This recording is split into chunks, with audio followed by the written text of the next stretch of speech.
The morning Gerald Holt grabbed Eliza Whitmore by the wrist in front of half the town and told her she had until sundown to sign over her father's ranch, or he would burn it to ash with everything inside, was the morning she stopped being afraid of him. She did not cry. She did not beg. She looked him in the eye, his fingers digging into her skin hard enough to leave marks, and she said, quietly enough that only he could hear, "Take your hand off me." He laughed. So did the men standing behind him. Nobody else moved. That was Red Hollow in the spring of 1874, a town where a man like Gerald Holt could grab a grieving woman by the wrist on the main street in broad daylight, and the only thing anyone found worth commenting on was the size of the woman he was grabbing. If you have ever felt invisible in a room full of people who should have helped you, this story is for you, Sab. Before we go further, if this is your first time here, please take a moment to subscribe to the channel and turn on notifications so you never miss a story like this one. Hit the like button if you want more, and drop a comment telling me what city or country you're watching from. I want to see how far this story travels. Now let's go back to Eliza. Eliza Whitmore was 26 years old the spring her father died, and she was not the kind of woman Red Hollow had been built to admire. She was heavy-set, with wide hands calloused from years of actual work, fence posts, hay bales, water troughs. Work that women of her social position were supposed to leave to hired men, but that her father's ranch had rarely been able to afford.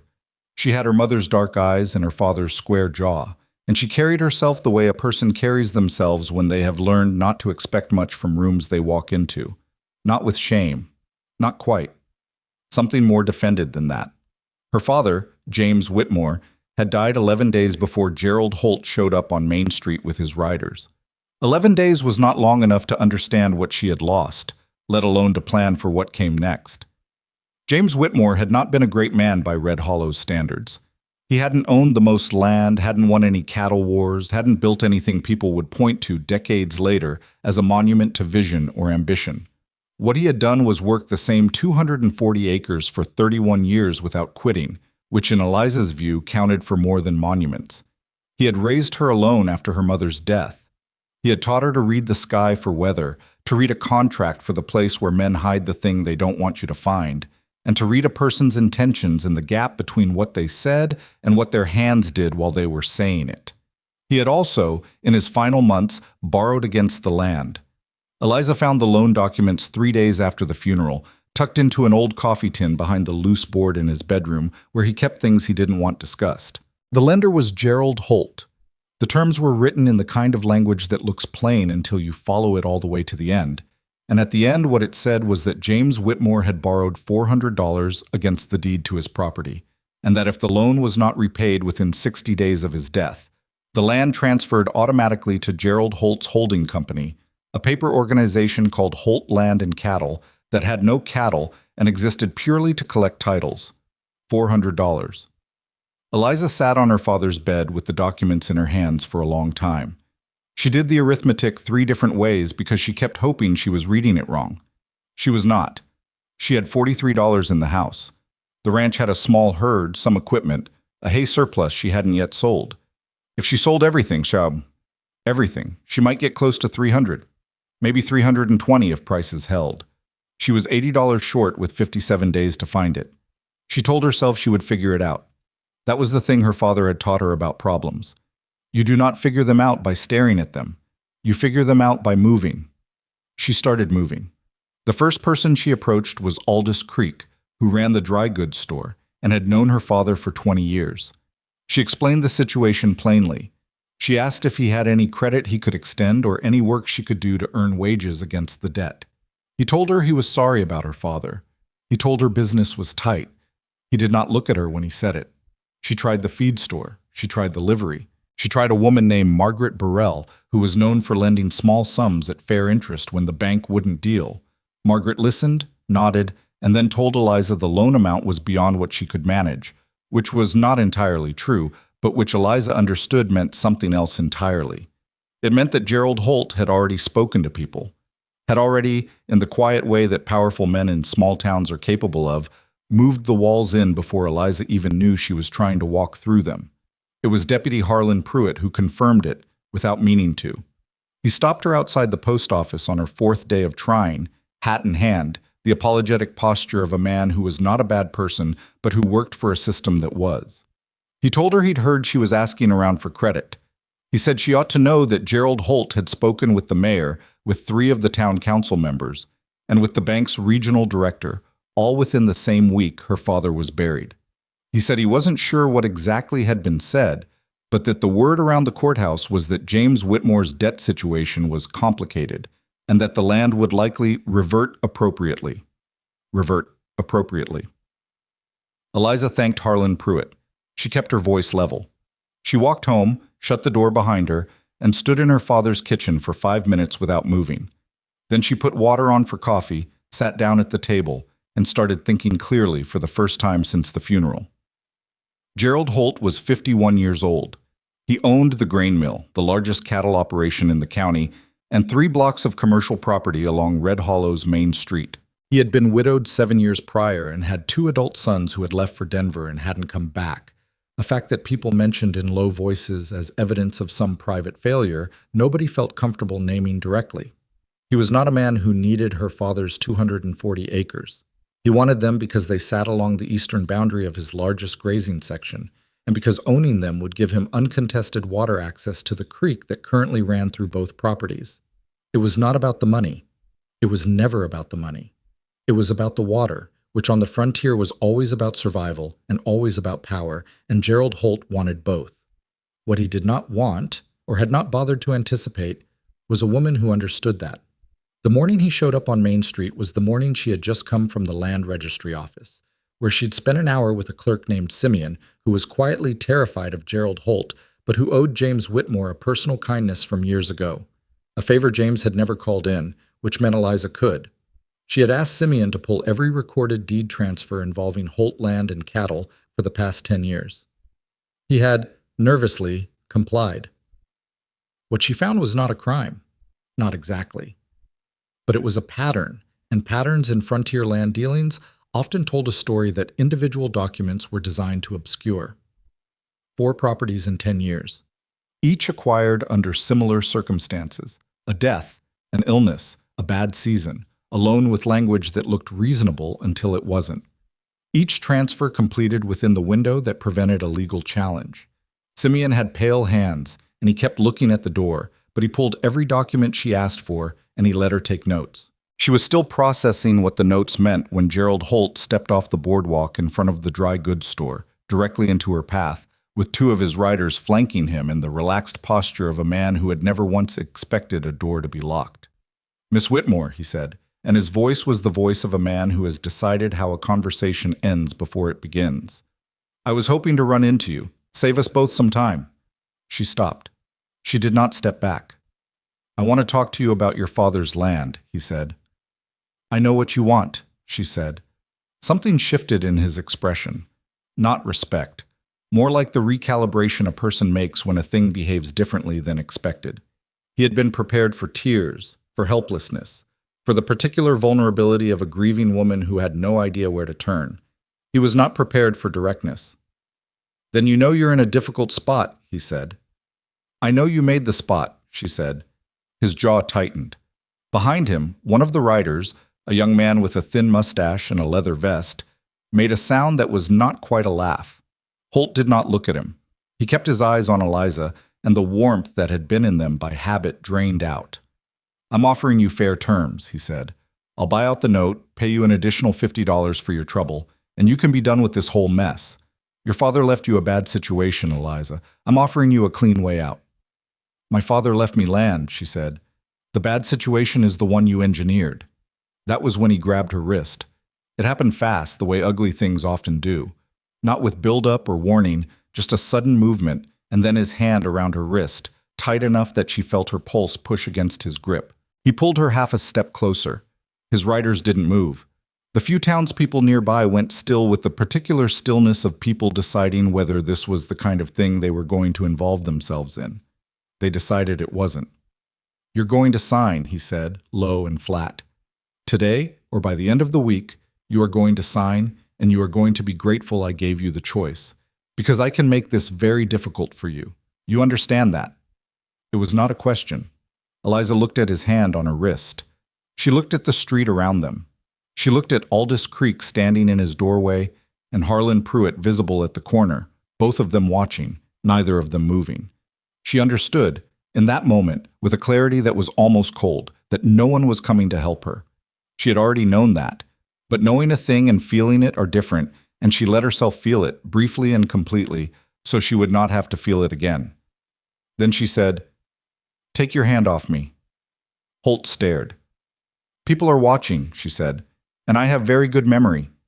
He released her wrist. Not because he was afraid of her, she held no illusion about that, but because there was something in her voice that hadn't been there when he'd expected it, and a man like Gerald Holt, who operated by reading rooms, read it and made a calculation.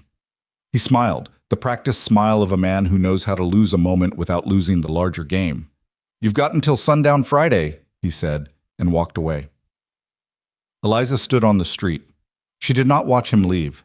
She looked instead at the marks on her wrist, 4 pale impressions from his fingers, already fading.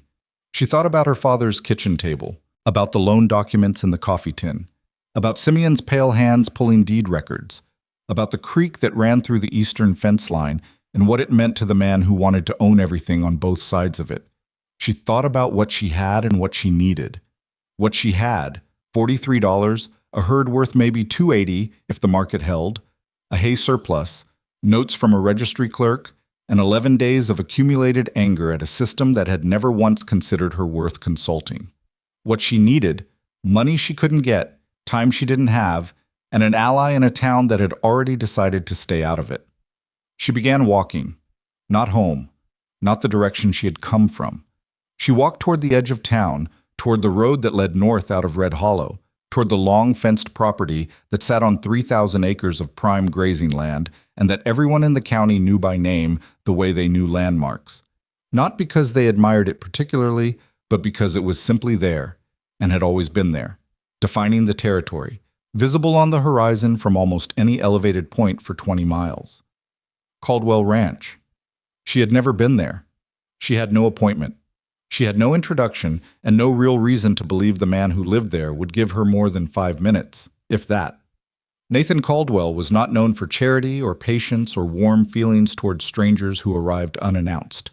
He was known for a great many other things, for the quality of his cattle, for the efficiency with which he ran 3,000 acres, for the lawsuit he had pursued against a neighboring rancher 3 years prior, all the way to the territorial court and won. But warmth was not among the stories people told about him. He was also, as of 8 months ago, in need of a wife. Or so said the town's persistent and detailed rumor network, which had followed the story of Nathan Caldwell's situation with the focused attention that frontier communities give to anything involving a powerful man and an unexpected vulnerability. Eliza had heard the rumors. Everyone had. She had thought, as everyone had, that they were someone else's problem to navigate. She was thinking about them differently now. The road was long, and the afternoon was hot, and she had worn the wrong shoes for a 4-mile walk, and her feet were telling her so in specific and detailed terms by the time the Caldwell fence line came into view. She kept walking. A ranch hand at the gate told her Mr. Caldwell was busy. She told the ranch hand she would wait. He looked at her the way people in Red Hollow had been looking at her all week, assessing, dismissing, moving on, and shrugged and walked away to deliver the message, probably expecting she would be gone by the time he came back. She sat down on the fence rail and waited.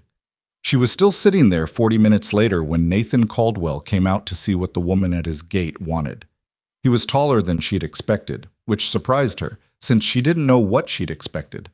He had the particular leanness of a man who does physical work and always has. He looked at her the way a man looks at a situation he hasn't been briefed on. Not unkindly, but without any particular softness either. "Miss Whitmore," he said, because Red Hollow was small enough that he knew who she was, even if they'd never spoken. "Mr. Caldwell," she said. She had stood up when she heard the footsteps. She was aware she looked like a woman who had walked 4 miles in the wrong shoes in afternoon heat, because that was what she was. "My condolences," he said, "about your father." "Thank you," she said. He waited.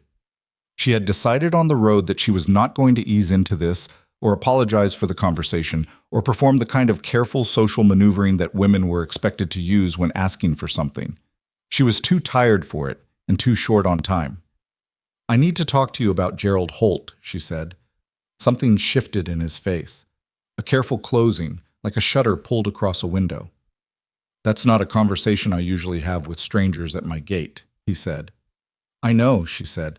"I'm having it anyway." He looked at her for a long moment. She looked back. Neither of them looked away. He did not smile, but something in his expression changed slightly, in a way she could not name and would think about later.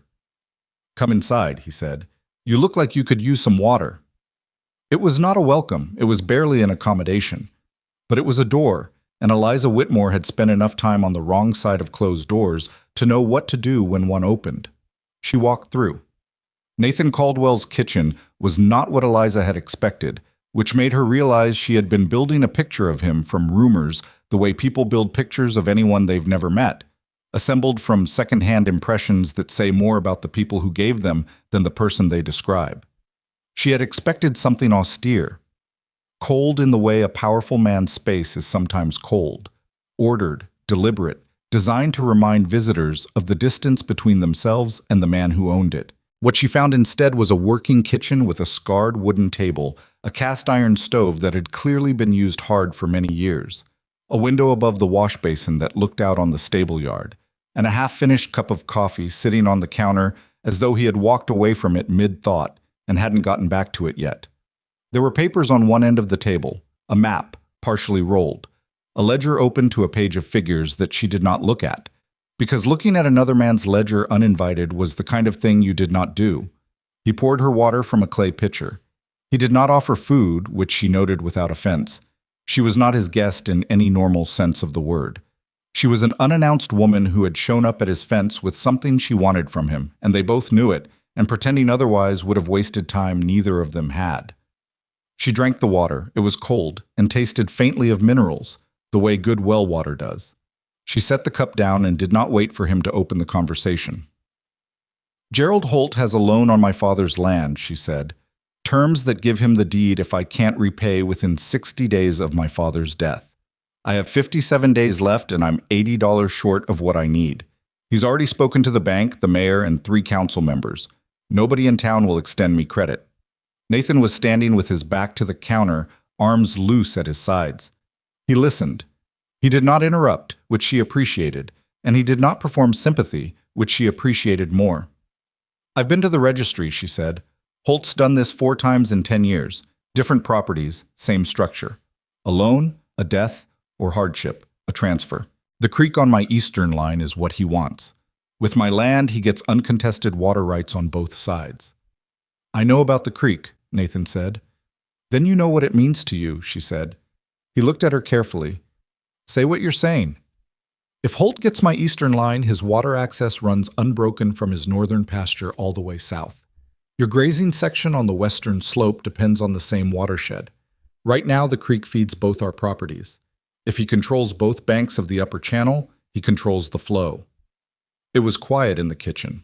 Outside, someone was moving horses in the yard, the sound of hooves on packed dirt, and a man's voice giving a low instruction.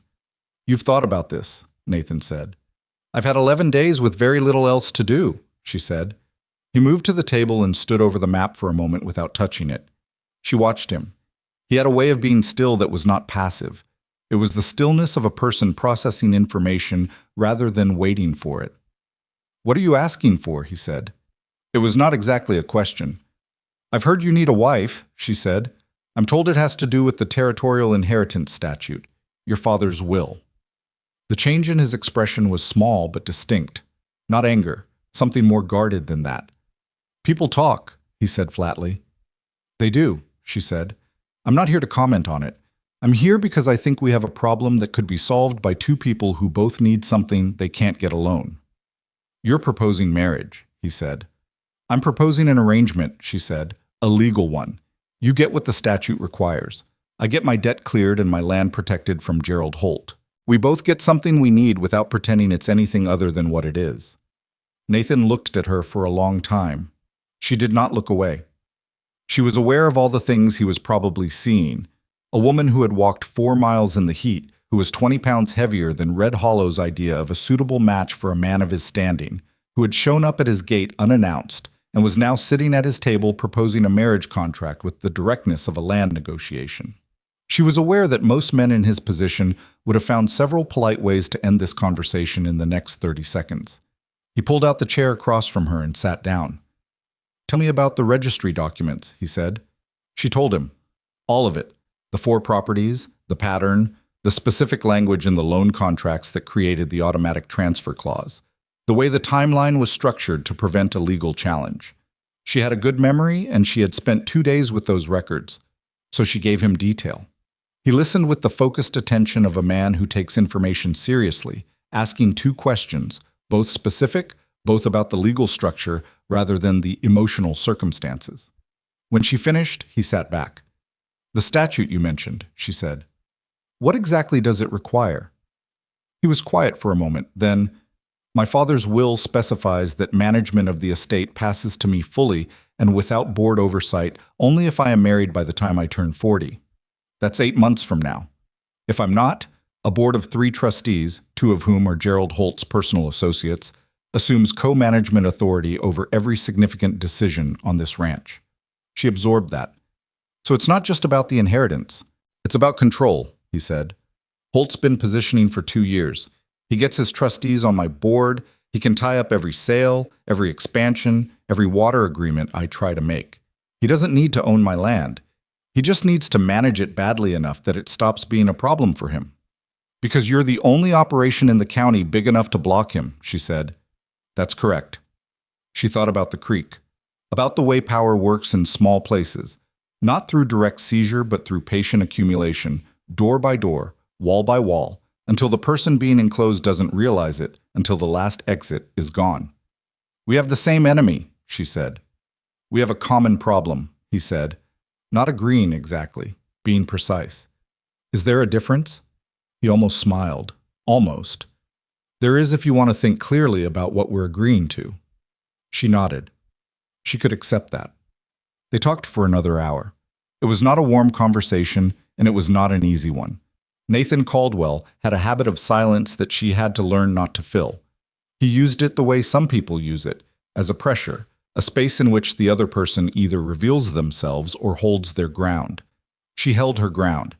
He asked hard questions about the ranch, about her father's debts beyond the Holt loan, about the herd, the hay surplus, the water situation on the western fence. She answered everything plainly. She did not minimize the problems, and she did not exaggerate the assets. At some point she said, "I want to be clear that I'm not asking you to feel anything about this. I'm asking you to see the logic." "I see it," he said. "Then I'd like an answer."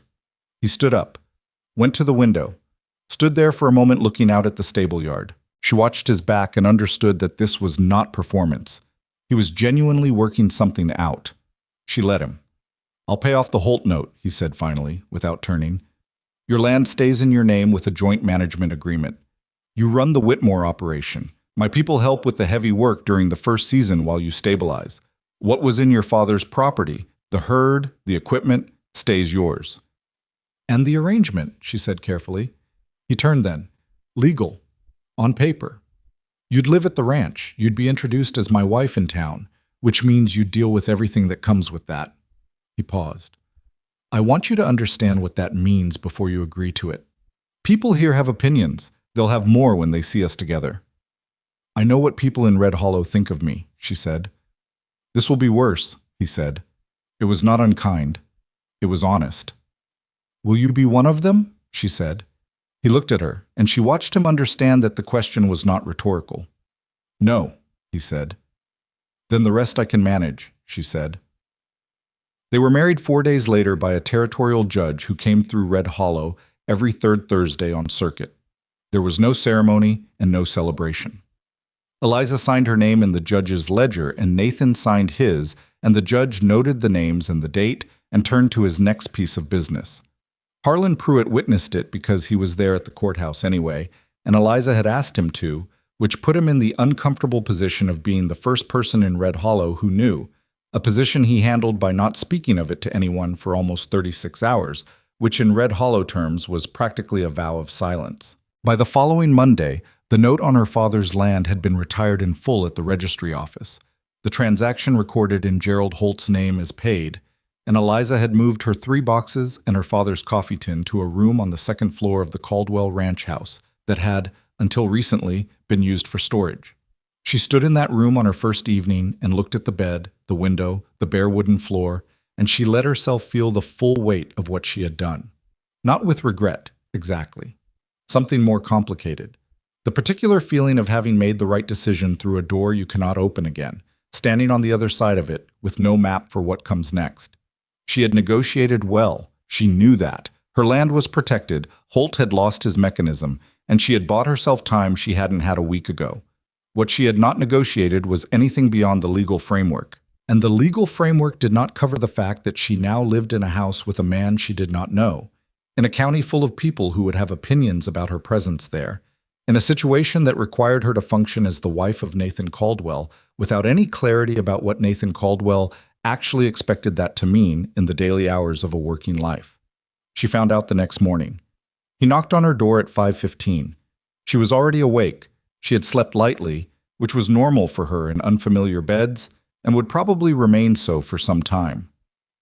She opened the door and he was dressed and holding a cup of coffee, which he handed to her without preamble. "Feeding at 5:30, he said. "You don't have to be there. But if you want to understand how this operation works, that's where it starts." She took the coffee. "I'll be there," she said. He nodded and walked back down the hall. She dressed quickly and was in the stable yard by 5:28, which she noted he also noticed, though he said nothing about it. The first days were not easy and not warm, and not what anyone watching from outside would have called a functioning marriage. They were something more specific and harder to name. Two people in close quarters with a shared set of practical problems and a careful, watchful distance from anything that might be mistaken for personal. Nathan ran the ranch with a crew of 8, 4 permanent hands, and 4 seasonal workers currently in the middle of the early summer rotation. The permanent hands, a taciturn foreman named Cole, who had worked for Nathan's father before Nathan, 2 brothers, Pete and Arvid, who had been on the ranch 4 years, and a young man named Doyle, who was 19 and eager in the way of people who haven't yet learned which kinds of eagerness get you in trouble, received Eliza with a range of reactions that she catalogued without commenting on. Cole looked at her the way he looked at everything, which was with a measuring assessment that did not announce its conclusions. Pete and Arvid were politely neutral, the kind of neutral that meant they'd decided to wait and see. Doyle could not quite hide that he found the whole situation interesting in a narrative sense, which she didn't hold against him. She found it interesting in a narrative sense herself. What none of them did, in those first days, was take her seriously as someone who knew anything useful. She was accustomed to this. She had been accustomed to it her entire life, first because she was a woman, and then additionally because she was the particular kind of woman that Red Hollow had never quite known what to do with. Too plain for decorative purposes, too capable for the usual dismissals to stick cleanly, but still dismissed anyway because the habit ran deeper than its own logic. She did not make speeches about it. She did not perform competence for an audience. She simply did the work she knew how to do and let the work be the argument. On the 3rd day, she found a problem with the eastern water channel that nobody had mentioned. A partial blockage upstream that was already reducing flow to the lower pasture and would, if left another week, create a serious irrigation shortfall for the cattle grazing in that section. She told Cole. He listened, said he'd have a look, and had a look the following morning, at which point he came back and without meeting her eyes told Nathan at dinner that evening that Mrs. Caldwell had spotted something in the east channel that needed addressing. Nathan looked at her across the table. "When did you find that?" "Day before yesterday," she said. "I walked the fence line in the morning." "You walked the fence line without—" He stopped. "You should tell me when you're going out on the property." "I grew up walking fence lines alone," she said. "This isn't your property," he said, and then heard himself, and the silence afterward was the kind that arrives when something true and something wrong have been said in the same sentence. "Legally, it partly is," she said, not to wound, just to be accurate. He exhaled through his nose. "You're right, tell me anyway, not for permission, so I know where you are." She could accept that. She nodded. The channel was cleared by the end of the week, which saved a grazing section and probably 80 head of cattle, a significant amount of stress in the coming dry stretch. Cole told Nathan it was good catch. Nathan did not tell Eliza that Cole had said this. She found out because Doyle, who had no talent for discretion, mentioned it while they were both working on the hay surplus inventory, apparently believing it would please her. It did please her, which she found irritating in itself, because she had not come here to be pleased by Cole's approval. She had come here to save her father's land and survive Gerald Holt's patience, and she could not afford to start measuring herself by whether men she barely knew thought she was useful. The town was another problem entirely. She had expected judgment. Nathan had warned her it would be worse than what she was used to, and he had been right, though the form it took was not what she had anticipated. She had expected open hostility, the kind of cruelty that announces itself. What she encountered instead was the more wearing variety: the arched eyebrow, the loaded pause, the compliment with something hidden inside it.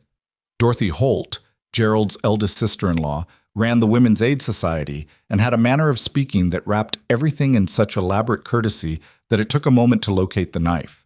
She called on Eliza in her second week at the ranch, arriving with a pie and a smile and a sequence of comments about how unexpected the marriage had been, and how interesting it was that Nathan had finally settled on someone, and how brave it was of Eliza to take on the management of such a large household given her particular background. Eliza served the tea and ate a small slice of the pie, which was genuinely good, and answered every comment with a reply that engaged only the surface meaning of the words, revealing nothing, giving Dorothy no seam to pull on. When Dorothy left, Eliza cleared the cups and stood at the window and felt the specific exhaustion of that kind of conversation, the kind that looks like nothing and costs everything. Nathan came in from the yard and found her standing there. "Dorothy Holt," she said, without turning. "I saw her buggy," he said. "She brought a pie." "She's scouting," he said. He came to stand a few feet away, looking out the same window, reporting back to Gerald. "I assumed," she said. "What did you tell her?" "Nothing useful," Eliza said.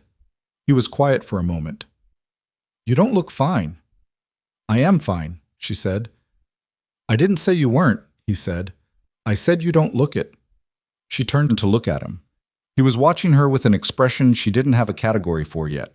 Not sympathy exactly, not concern in the way she'd seen concern performed.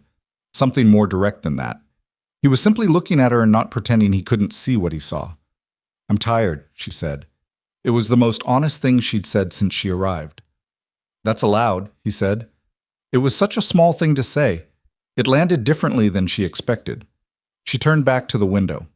Outside, Doyle was crossing the yard with a bucket, saying something to Pete that made Pete shake his head. The afternoon light was long and gold across the dirt. "Gerald will make another move soon," she said. "He will," Nathan agreed. "He won't come directly. He'll try something legal. The water rights maybe, or a boundary challenge on the eastern line. Or he'll try to put pressure on the marriage," Nathan said. "If he can convince the right people it isn't real, there are grounds to challenge the inheritance provision." She hadn't thought of that specifically. She should have. She turned to look at him again. "Is it real?" she asked. "Legally, I mean. Is there anything he could use?" "Not if we're careful," he said. "Define careful. In town, together when it matters. Present enough that there's no obvious absence to point to." He paused. "It's not complicated. People believe what they see repeatedly. We make sure they see what we need them to see." "That sounds like a performance," she said. "Most social life is," he said. She almost laughed. She didn't quite, but she almost did. And she saw him notice. "I can do that," she said. "I know," he said. The following Sunday they appeared together in town for the first time as a couple set. At the general store, at the feed merchants, at the post office where Harlan Pruitt greeted them with the effortful casualness of a man who had been practicing the greeting in advance. They walked close enough to be read as together without touching, which suited both of them, and Eliza kept her posture level and her expression neutral while navigating 3 conversations with women who could not entirely hide their bewilderment. Margaret Burrell, who had refused her credit 3 weeks ago, stopped her outside the dry goods store. Margaret looked at Nathan, looked at Eliza, looked at Nathan again, and then arranged her face into something that was supposed to resemble warmth. "I heard the news," Margaret said. "Congratulations. It must be a relief, after everything with your father's estate." Eliza looked at her steadily. "My father's estate is in fine order, thank you." Margaret blinked. The conversation ended shortly after. Nathan, walking beside her, said nothing until they were past the building. Then quietly, "She was one of the ones who turned you down." "Yes," Eliza said. He said nothing further. But something in his jaw had tightened, and he stayed closer to her side for the rest of the afternoon than strictly necessary. It was the first time she thought he might actually be angry on her behalf. She did not know what to do with the feeling, so she filed it and kept walking. The real difficulty arrived 12 days later, not from Gerald Holt and not from Dorothy and not from Margaret Burrell or any of the women who called and smiled and measured. It came from Nathan's foreman. Cole had been with the Caldwell Ranch for 19 years.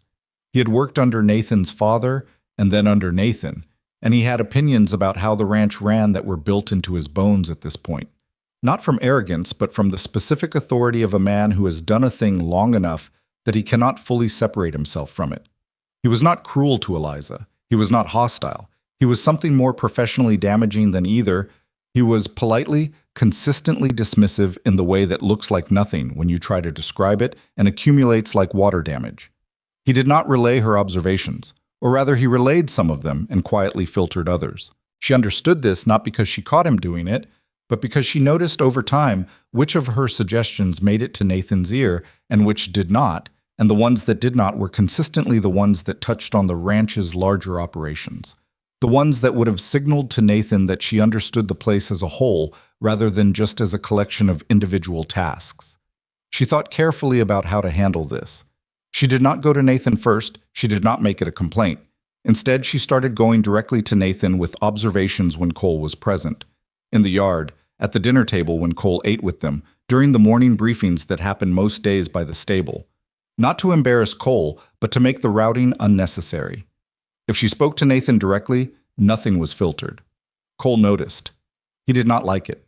He said nothing, but she could read the adjustment in his posture, the careful recalibration of a man who had operated one way for 19 years and was being asked, without being asked, to operate differently.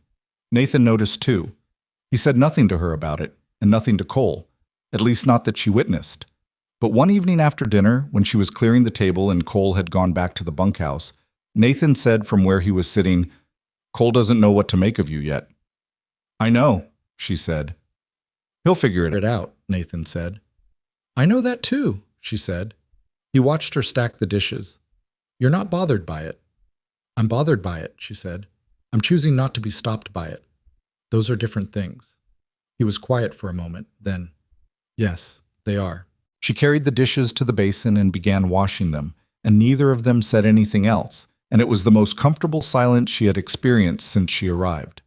That was the moment, unremarkable by any external measure, dishes in a basin, evening coming through the window, when she began to understand that Nathan Caldwell was a more complicated man than the rumors had made him, and that the cold efficiency people described was not coldness, but precision, and that underneath the precision was something that had not yet decided whether it trusted her. She thought she might give it the chance to decide. What she did not know, and would not know for another week, was that Gerald Holt had not been idle in the 30 days since she'd arrived at the Caldwell Ranch. He had been patient, which was his real talent. Not aggression, but patience. The willingness to wait until the ground shifted and then move with it. He had been speaking with a territorial land assessor. He had been communicating with a lawyer in the county seat about the specific language of the Caldwell inheritance provision, and he had found, in those communications, a thread that he believed he could pull. The inheritance statute required marriage. It did not, the lawyer had noted, define the conditions under which that marriage could be considered valid. And in the territory, a marriage contested on grounds of fraud, specifically a contractual arrangement that did not constitute a genuine marital union, could, with the right evidence and the right judge, be examined. Gerald Holt had begun looking for evidence. Eliza did not know this yet when she walked the fence line on a Tuesday morning and found the eastern channel running clear and strong after the clearing work, the water catching the early light in the way water does when it's moving well, which is one of the better things to see on a ranch. She stood there for a few minutes, just watching it. She was trying to build something. She understood that now in a way she hadn't entirely when she first sat down across from Nathan in his kitchen.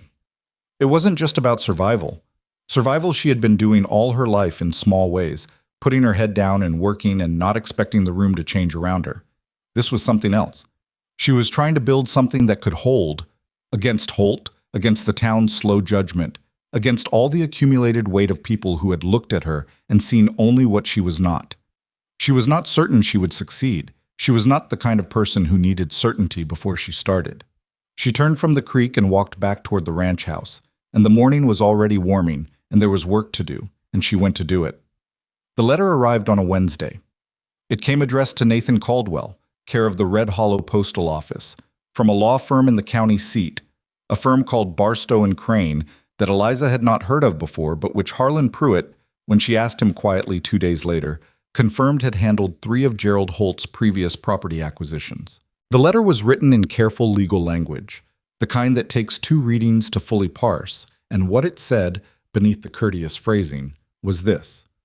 A formal inquiry had been filed with the Territorial Land Office challenging the validity of the Caldwell marriage on grounds of contractual arrangement, citing the inheritance provision in the elder Caldwell's will as evidence of potential fraud, and requesting that Nathan Caldwell appear before a territorial mediator within 30 days to provide documentation establishing the genuine nature of the union.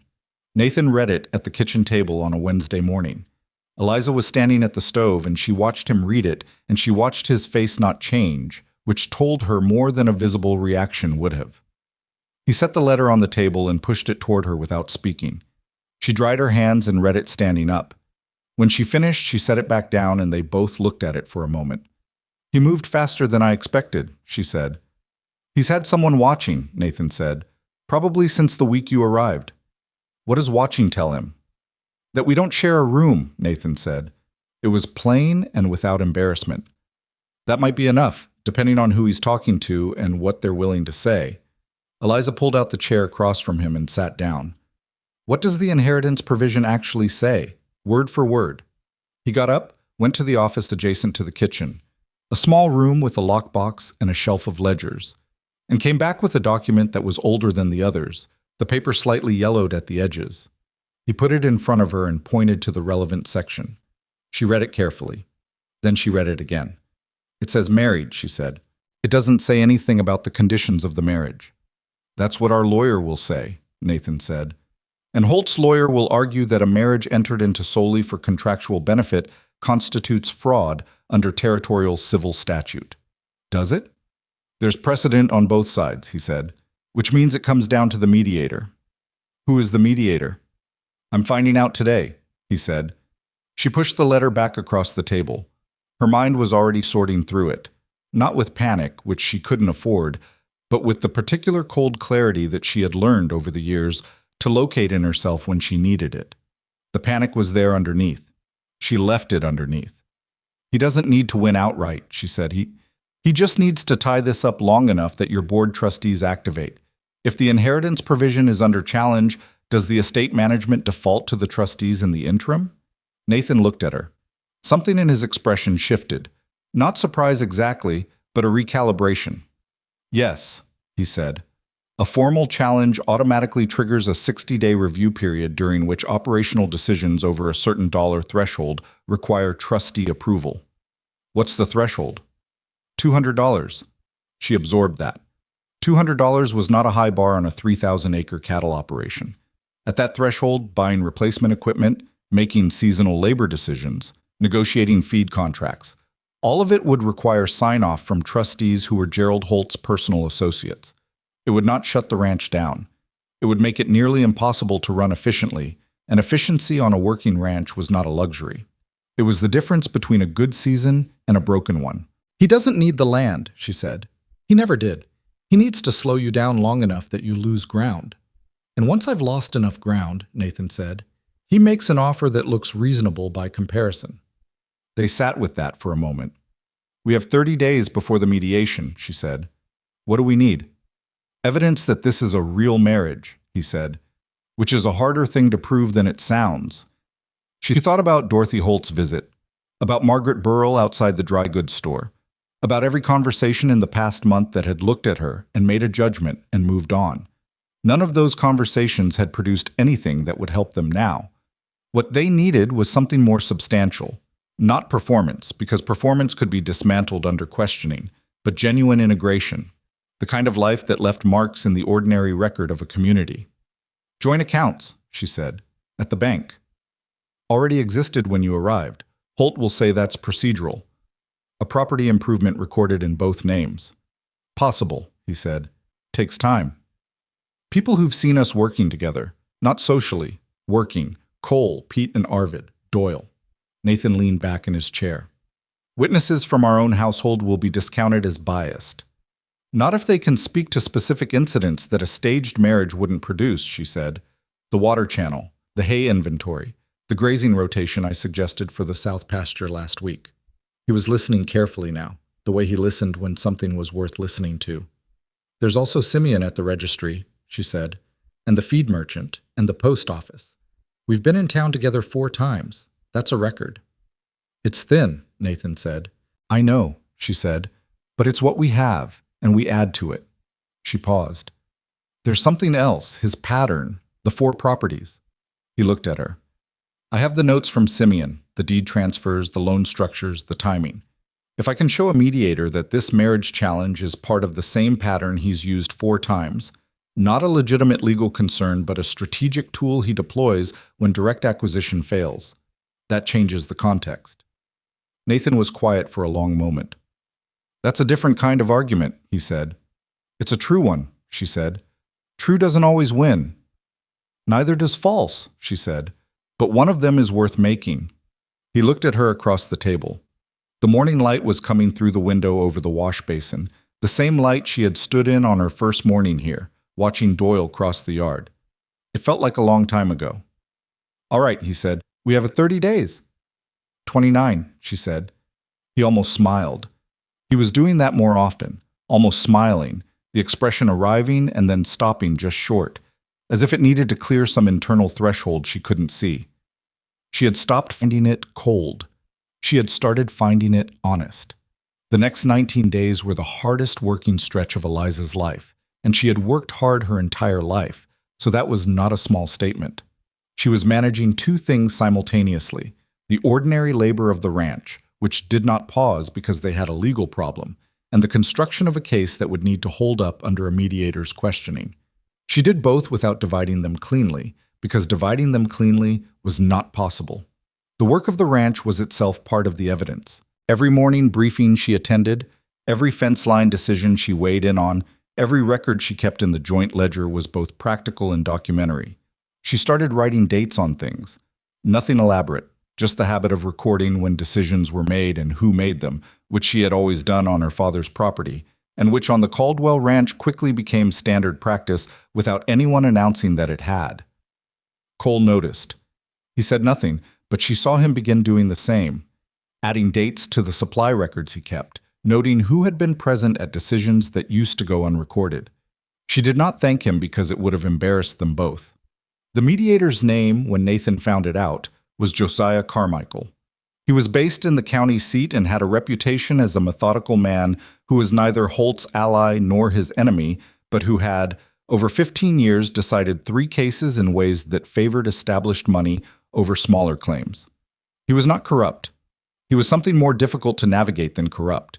He was a man whose judgments were entirely sincere and whose sincerity happened to align most of the time with the way power already sat. Nathan told her this on a Thursday evening. They were on the porch, which had become, in the past 3 weeks, the place where they had the conversations that didn't fit neatly into the working day. Too long for the kitchen table, too necessary to leave until tomorrow. Carmichael won't take a bribe, Nathan said, and he's not stupid. He'll read prepared testimony without being fooled by it. Then we don't prepare testimony, Eliza said. We bring people who'll say what they actually think.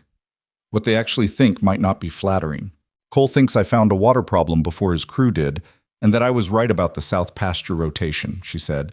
That's not flattering. That's just accurate. Nathan looked at the yard. The evening was cooling, the kind of cooling that in early summer feels like a gift because you know it won't last. He also thinks you're stubborn and that you route around him sometimes. She paused. That's also accurate. Something in Nathan relaxed slightly. She was learning to read the small physical vocabulary of a man who kept most of himself held back. He thought she was going to argue, and she hadn't, and the absence of the argument was doing something to his impression of her. Doyle will say whatever comes into his head, Nathan said, which is both a risk and a genuinely honest record. Then we use Doyle, she said, unprepared, honest. And Margaret Burrell? Eliza was quiet for a moment. She won't help us. No, he agreed, but she won't be able to say she never saw you either. That's something. Harlan Pruitt will say what's true, she said. He was at the courthouse. He saw it. He's uncomfortable about the whole thing, but he doesn't lie. Nathan nodded slowly. That leaves your registry notes. She had been thinking about the registry notes for several days. They were good, specific, documented, a clear pattern that showed Holt's method across a decade. But they were also, she knew, the part of the argument that could backfire most dramatically. A mediator who saw her presenting a case against Holt's business practices as defense against a marriage fraud claim might interpret it as deflection, as a tactic to change the subject rather than answer the question. I need to find someone who can speak to the pattern who isn't me, she said. Nathan looked at her. What do you mean? If I present the deed history, I'm the angry woman with a grievance. But if someone else, a lawyer, another affected party, can speak to the same pattern from their own experience, it becomes a record rather than an accusation. One of the 4 properties, Nathan said slowly, someone from those transfers. If any of them are still in the territory, she said, and if any of them are willing. It was a significant if. People who had lost property to Gerald Holt's methods had, as a rule, lost more than the property. They had lost the position and the standing that would make their testimony worth anything in a room with a mediator. And they had, most of them, long since moved on to wherever people move, when a place has taken everything it was going to take. But one of the 4 properties, a small horse ranch about 18 miles northeast of Red Hollow, had transferred to Holt Land and Cattle only 3 years ago. The family's name was Austin. She had seen it in Simeon's records. I need to find out if the Austins are still in the territory, she said. Nathan looked at her for a long moment. The evening had gone nearly dark. From the bunkhouse there was the low sound of voices, Pete and Arvid, and some conversation that had been going on, by the sound of it, since before supper. I'll ask Harlan, Nathan said. He knows where most people end up. Ask him quietly, she said. Everything with Harlan is quiet, Nathan said.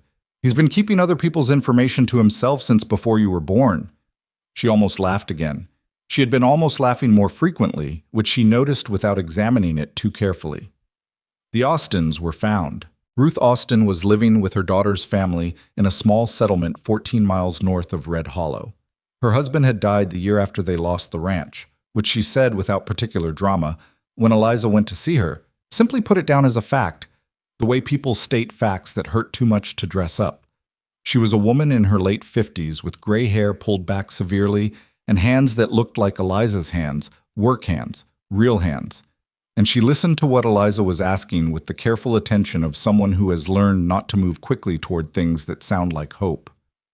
I know who you are, Ruth Austin said, when Eliza had finished explaining.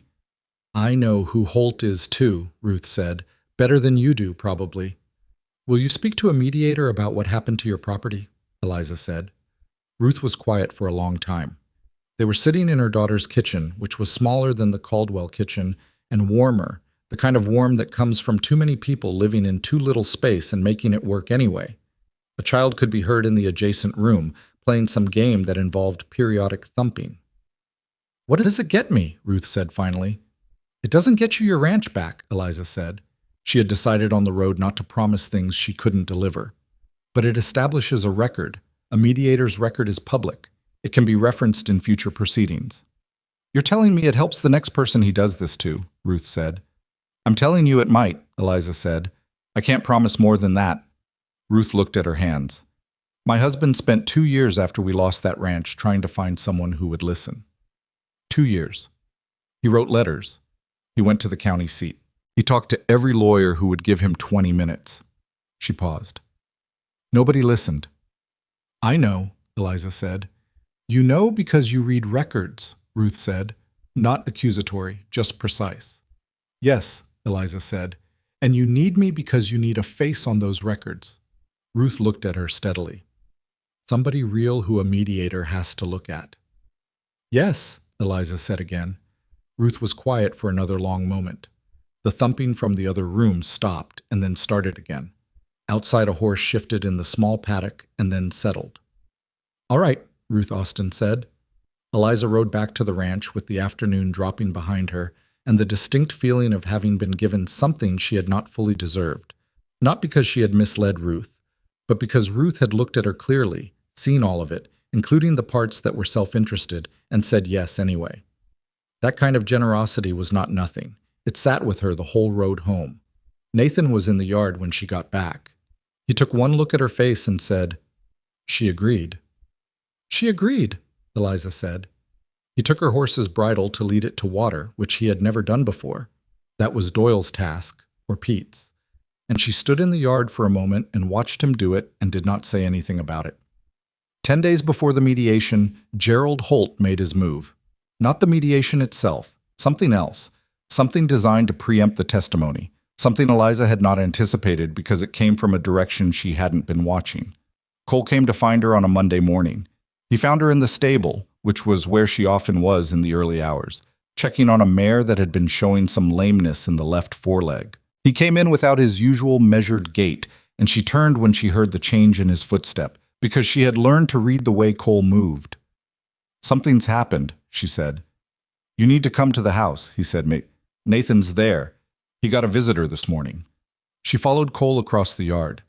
The visitor was gone by the time she arrived. She could tell from the empty hitching post and the single set of fresh tracks in the dirt.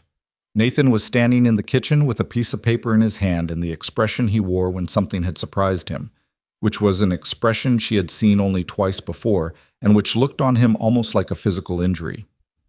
"What is it?" she said. He handed her the paper. It was a signed affidavit. The name at the bottom was Doyle Marsh.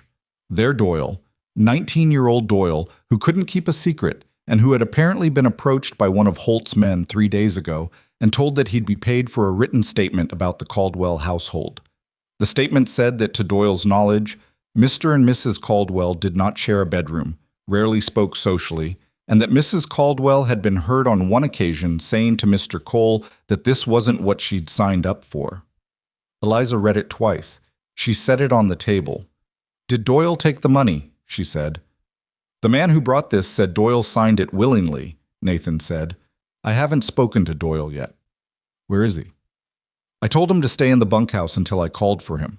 She thought about Doyle, 19, eager, no talent for discretion, always hungry for the narrative version of things.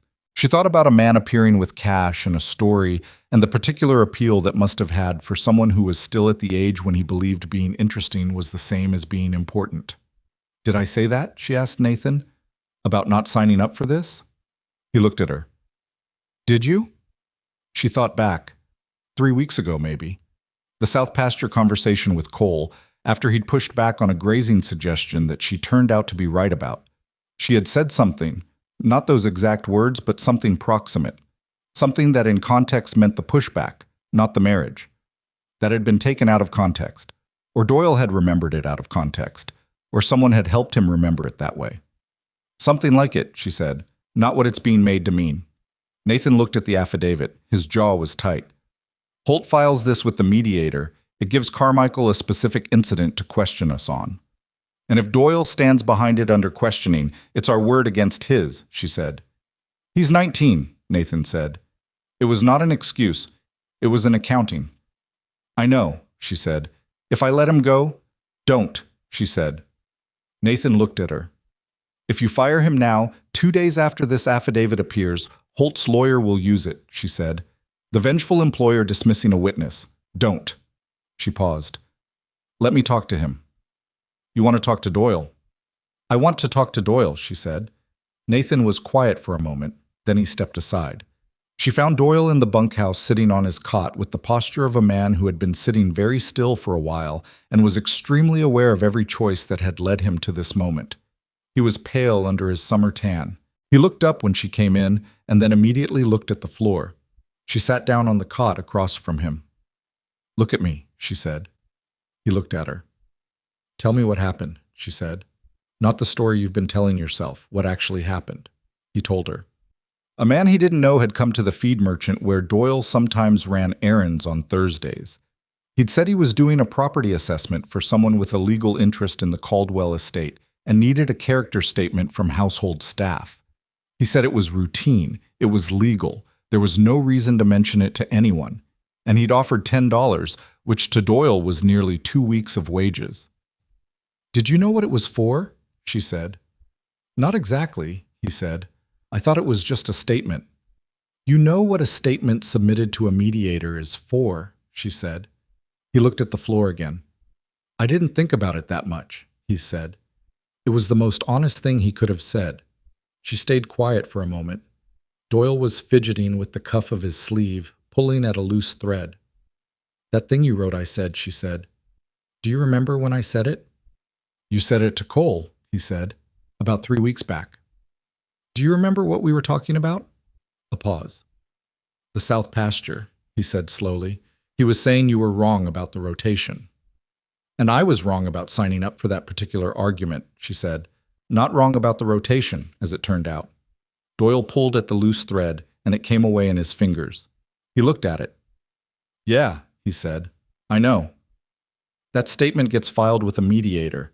It looks like I said I didn't want to be married," she said, "which is different from what I meant." "I know," he said again, quieter. "Can you fix it?" she said. He looked up. "What do you mean?" "You signed it," she said. "You can also retract it, in writing, before the mediation. You say you were approached. You say what was offered. You say the context of your statement was misrepresented to you. That's a different document." He sat with that. She watched him turn it over, the relief of it, and also the cost, because retracting it meant admitting publicly that he'd been naive enough to be used, and 19-year-old pride is a real thing with real weight. "Would Nathan keep me on?" he said.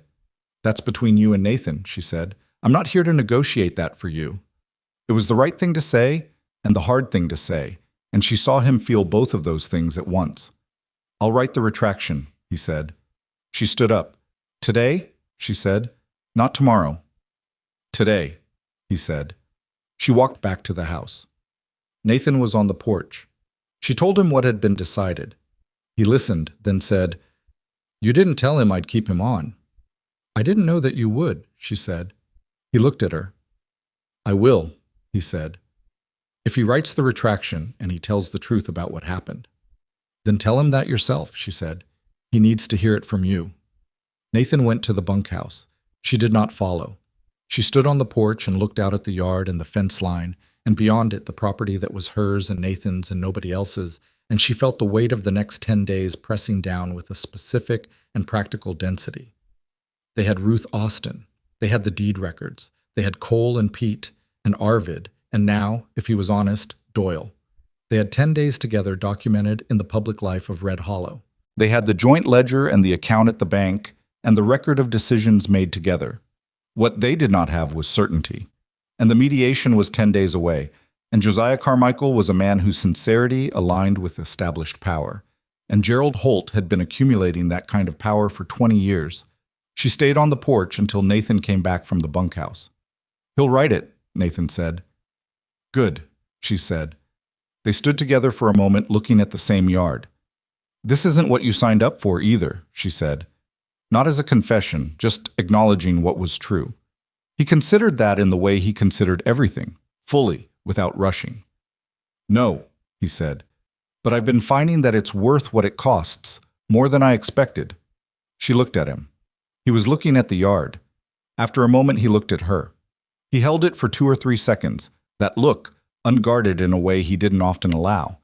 And then he turned and went inside. She stayed on the porch a little longer. She was not going to make something out of that look before she knew what it meant. She had enough to manage without reaching for things before, but she noted it. She filed it. And she stood in the evening air with the weight of the next 10 days, and something else, something lighter, not quite nameable, that she left alone. Doyle's retraction was written by noon the next day. It was not eloquent.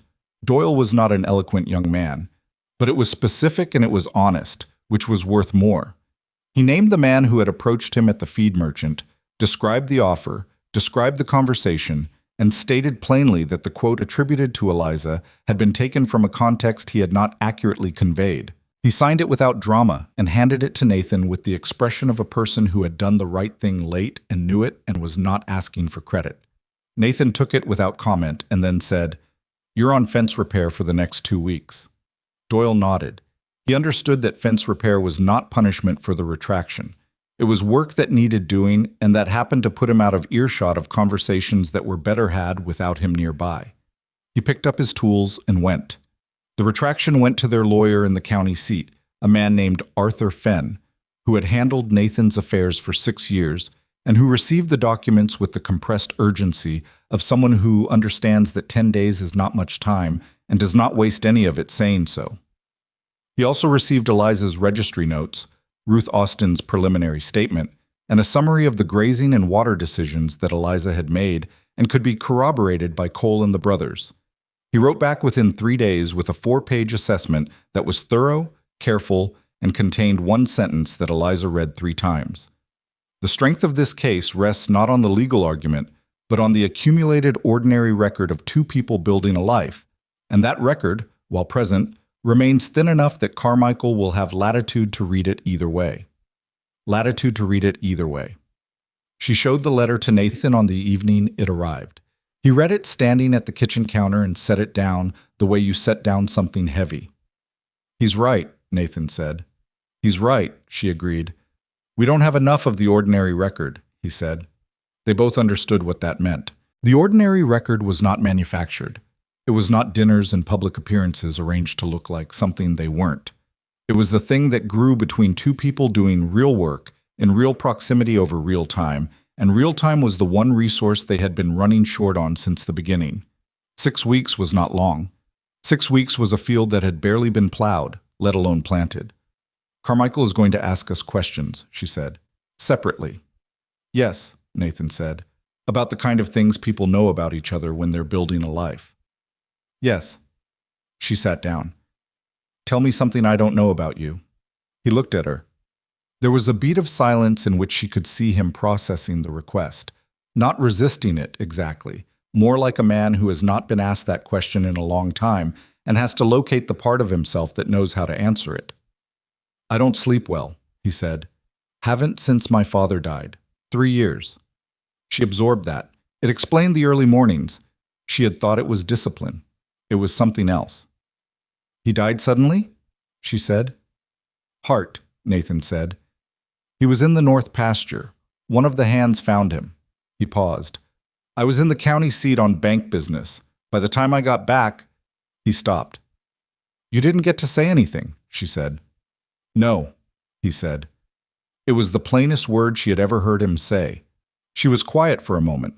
Outside, the night had fully settled, and the ranch was doing the thing it did in the evenings. The particular kind of quiet that isn't silence, but is all the sounds of a working place at rest. Horses. Wind across the roof.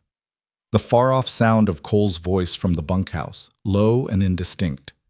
"My mother died when I was 9, she said. "I was there. I've thought many times that I would have preferred not to be," she paused. "I don't think it actually matters which way it happens. You still spend years figuring out what to do with what's left." Nathan looked at her. She looked back. It was a different kind of looking than the calculating attention they had been giving each other for 6 weeks. Not assessing, not measuring, just seeing. "Your turn," he said. She considered. "I used to practice arguments," she said. "When I was younger, I'd lie in bed and practice what I was going to say to people who dismissed me. Whole conversations in my head. Every possible thing they could say and every possible response." "Did it help?" he said. "Not really," she said. "Because people never say what you practice them saying, but it helped me think. I got good at thinking through problems in sequence." She paused. "That's what I'm good at. Not people. Problems." "You're better with people than you think," he said. She looked at him. "Don't overstate it." "I'm not overstating it. Ruth Austin is coming to testify because of how you spoke to her.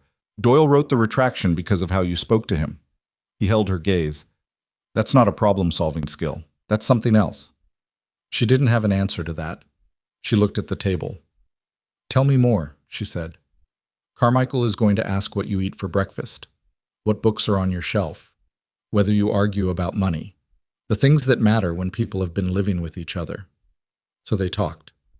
For 3 hours sitting at that kitchen table, they talked in the way they had not yet talked. Not about the ranch, not about Holt, not about the case, about the ordinary things. Nathan's preference for black coffee and his opinion that eggs were better fried than boiled, which he held with a conviction that was slightly disproportionate to the subject. His difficulty sleeping on nights when the wind changed direction, which he could not explain. The fact that he had started 3 books in the past 2 years and not finished any of them because he lost patience when a narrative stalled. The way he handled money, not spendthrift, not miserly, something more precise. He did not spend on what he didn't need, but he did not save for saving's own sake either, and he had opinions about what constituted a necessary expense that occasionally mystified Cole. She told him about her father's habit of naming the cattle, which she had continued without deciding to. She had arrived at the Caldwell Ranch and within 2 weeks had begun privately naming the animals she saw daily, never telling anyone, just doing it.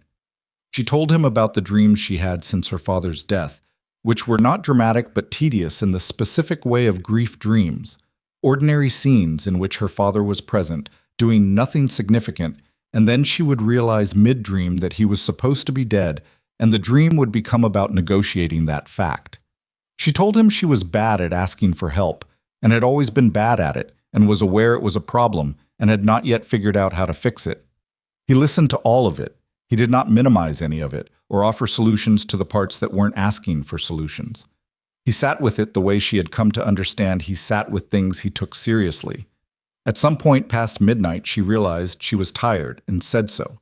And he said he would stay up a while longer, and she went upstairs. She was at the top of the stairs when he said, from the kitchen, "The cattle. The ones you've named. Which ones?" She considered whether to be embarrassed about this and decided she wasn't. "The big red cow in the east pasture is Margaret," she said, "after someone who deserved it." There was a silence from the kitchen.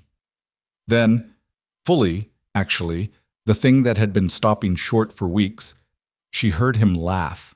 It was not a big laugh, just a real one. She went to her room and lay down, and the weight of the next 9 days was still there, but it had shifted slightly, redistributed, and she fell asleep faster than she had since she arrived. The morning of the mediation, Red Hollow was busy. This was partly coincidence. It was a Thursday, which was market day, and the feed merchant's delivery had drawn 3 ranches worth of traffic, and partly not coincidence at all, because in a town like Red Hollow, a formal territorial mediation involving the county's 2 largest landowners was not an event that happened quietly, and the people who came on market day knew it was happening and had arranged to be present. Not at the mediation itself, which was a closed proceeding held in the back room of the courthouse, but outside it, on the street, in the way of people who prefer to know things before they're told them officially. Eliza dressed carefully that morning, not extravagantly. She did not own extravagant clothes, and this was not the occasion for them, but she pressed her best day dress and wore her good boots and pinned her hair with the same attention to detail that she brought to anything that mattered. When she came downstairs, Nathan was already at the table, in his good jacket, the same patient set to his posture that she had seen him bring to situations that required endurance. He looked at her when she came down. "You look fine," he said. "You look like a man who didn't sleep," she said. "I didn't," he said with no particular distress. "Coffee's hot." She poured a cup. They drove to town in Nathan's wagon, which was not a romantic entrance but was a factual one, and the people who watched them arrive noted the same wagon, the same horse, the 2 of them seated beside each other. Ordinary things, the kind of ordinary that accumulates. Arthur Fenn met them at the courthouse steps. He was a compact, precise man who communicated urgency through the economy of his movements, rather than through expression. He told them the proceeding would begin in an hour.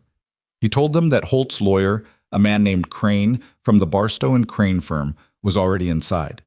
He told them to answer questions completely, but not to volunteer anything Carmichael did not ask for. "He'll separate you," Fenn said. "He'll ask you each the same questions and compare the answers." "We know," Eliza said. Fenn looked at her briefly, then at Nathan, and something in his expression, the very slight version of reassurance a professional allows himself, shifted almost imperceptibly towards something that might have been confidence. The mediation room was a plain room. A table, 6 chairs, 2 windows that looked onto the side alley. Josiah Carmichael was a man in his mid-50s with a thick gray mustache and the careful, deliberate manner of a man who had been sitting in rooms like this for a long time and no longer needed to prove anything about himself. Gerald Holt sat on the left side with Crane, who was younger than Eliza had expected and carried the slightly aggressive confidence of a man who was good at what he did and knew it. Eliza and Nathan sat on the right with Fenn. Ruth Austin was in a waiting room adjacent, along with Cole, who had come without being asked and whose presence Eliza noted without comment. Carmichael opened with the procedural framing. He was thorough. He did not rush. He laid out the challenge, the allegation of a fraudulently arranged marriage designed to circumvent an inheritance provision, and noted that the burden of proof lay with the challenging party to demonstrate that the arrangement was not a genuine marital union.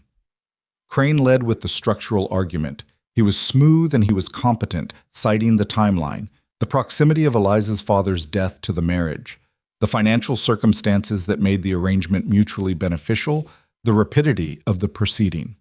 He introduced a version of Doyle's original affidavit, which Fenn immediately countered with the retraction, at which point Crane argued that the retraction itself was coerced, at which point Nathan said, flatly and without consulting Fenn, the retraction was written by a 19-year-old who was embarrassed about being used. I can't control his embarrassment, and neither can you. It was not the protocol Fenn had recommended. It was also, Eliza thought, exactly the right thing to say, and she saw Carmichael hear it, the way the man made a small note and said nothing. Crane then called attention to the separate bedrooms. He had a statement from a woman named Patricia Elm, who had come to the ranch with Dorothy Holt's Aid Society 2 weeks after Eliza arrived, and who had apparently, at some point during the visit, noticed enough of the house's layout to provide a statement. Carmichael read the statement. He then asked Nathan directly, "Is it true that you and your wife occupy separate rooms?" Nathan said, "Yes." Crane started to speak. Nathan continued, "We have occupied separate rooms since my wife's arrival because she has been managing her late father's property simultaneously with establishing herself on a working ranch that was entirely new to her. The decision was practical and mutual. I don't know what it has to do with the legal status of the marriage." Carmichael made another note. Crane shifted. He moved to the financial argument, the mutual benefit, the solved problems on both sides. He was effective. Eliza watched Carmichael listen and saw the mediator processing it with the neutral attention of a man who had not yet decided, which meant the neutral attention could go either direction, and Crane's version of events was finding purchase. Fenn called Ruth Austin. Ruth walked in and sat down and did not perform anything. She was a woman in her late 50s who had lost a ranch and a husband and was currently living in her daughter's house and had agreed to be here not because she had any particular hope, but because a young woman had come to see her and told her the truth without dressing it up. She stated her name and her former address and the name of her former property. She described the loan, the terms, the transfer. She described going to the county seat. She described what happened. Crane objected that Ruth Austin's property history had no bearing on the validity of the current marriage. Fenn argued that it established a pattern of behavior by the challenging party that was directly relevant to assessing the motivation behind the challenge. Carmichael allowed it. He allowed it, Eliza believed, because Ruth Austin had a face and a voice and an absence of performance that made her testimony feel like a fact rather than an argument, and Carmichael, whatever his tendencies toward established power, was not able to entirely dismiss a fact sitting in front of him in a straight-backed chair. Then Carmichael separated them. He interviewed Nathan in the main room. He brought Eliza to an adjacent office with a different clerk taking notes. He sat across from her and he asked her questions in the methodical way of a man who has done this many times and knows where the truth shows up. Not in the big declarations, but in the specific details, the ordinary ones, the ones that nobody manufactures because they don't seem important enough to prepare. He asked her what Nathan ate for breakfast. She told him. He asked her what time Nathan usually came in from the morning round. She told him 6:40, sometimes 6:50, if the south pasture needed extra attention. He asked her if they argued. She said yes. He asked about what. She said about ranch decisions, mostly. She had opinions that sometimes differed from the established practice, and they worked through those disagreements the same way any two people with different knowledge would, which was not always smoothly but was always honestly. He asked her why she had gone to Nathan in the first place. She told him the truth, the loan, Holt's pattern, the $80 she was short, The wall he had built around every avenue of credit. The shared problem. The logic of the arrangement. So it was a practical arrangement, Carmichael said. It started as a practical arrangement, she said. And now? She looked at him. Now I know that he doesn't sleep well since his father died. I know that he's left 3 books unfinished in the past 2 years because he loses patience when stories stall. I know that he gets up at 5:15 and that he takes his coffee black and that he has opinions about eggs that are stronger than the subject warrants. She paused. I know that when he says something difficult to someone, he says it plainly, without softening it, because he respects them enough to do that. And I know that the ranch hands who have worked for him for years would rather lose a season's wages than work for someone else. She met Carmichael's eyes. I don't know what a real marriage looks like to you, sir, but I know what it looks like to me. And it looks like 2 people who started with a problem and ended up with something they didn't plan for. Carmichael looked at her for a long moment. He wrote something. He asked 2 more questions, both specific, both about ranch operations, and then thanked her and sent her back to the main room. She came back to find Nathan sitting with Fen, his posture carrying the particular tension of a man who has said everything he can say and is now waiting. He looked at her when she came in. She gave a small nod. She did not know if it had been enough. Carmichael returned to the room. Holt's side of the table had acquired a different quality. Holt himself was present now, which he had not been at the start. He sat with the controlled patience of a man who has been winning a long game and considers the current moment a formality. Crane sat beside him with papers arranged with the neatness of someone preparing to receive a favorable decision. Carmichael sat down. He did not use notes. He looked at the room the way a man looks at a room when he has made up his mind and is deciding how to say it. I find no grounds to support the challenge, he said. It was 8 words. Crane started to speak. Carmichael raised one hand, not quickly, just firmly. The challenging party has presented a structural argument that the circumstances of the marriage suggest fraudulent arrangement, but has not demonstrated that the marriage fails to constitute a genuine union under territorial law. The statute does not define the conditions of courtship or the speed of proceeding. It defines marriage. The record before me includes testimony of shared life, shared labor, shared decision-making, and shared knowledge consistent with a marital union of the duration described. He paused. The challenge is dismissed. Crane argued for another 4 minutes. Carmichael listened and then said, The finding stands. You may appeal to the territorial court if you choose. Gerald Holt stood up. He had not spoken once during the entire proceeding, which was, Eliza realized, a choice, the discipline of a man who does not waste words when his lawyer is speaking for him. He looked across the table at Nathan, not at her, at Nathan. You should know, Holt said, and his voice was even. This isn't finished. I know, Nathan said. I have patience, Holt said. So do I, Nathan said. Holt left. Crane followed, gathering papers with the efficient movements of a man recalculating rather than retreating. Fenn let out a breath. Good, he said, which was as expansive as Arthur Fenn got. Eliza sat still for a moment. The relief was there. She could feel it arriving, the unwinding of something that had been held tight for nearly a month. But underneath it was the knowledge that Holt had said what he meant. This isn't finished was not a threat made out of frustration.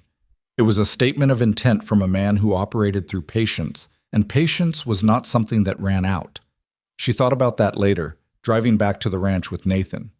The afternoon was full and hot, the kind of July afternoon that turns the road to a shimmer at the edges, and neither of them spoke for a while, which was not uncomfortable.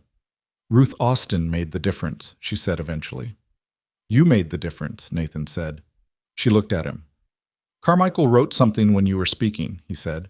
I could see him from where I was sitting. He wrote more in your interview than in any of the others. You were in a separate room, she said. The walls in that courthouse are thin, he said. And Carmichael has a carrying voice when he asks questions, even when he thinks he doesn't. She absorbed that. She was not entirely comfortable being the thing that made the difference. She preferred the architecture of the argument to be more distributed than that. But she had learned, from her father, and from watching Gerald Holt, and from 6 weeks on a ranch that did not pretend the world was fair, that comfort was not the standard. What happened when they got back to the ranch was not dramatic.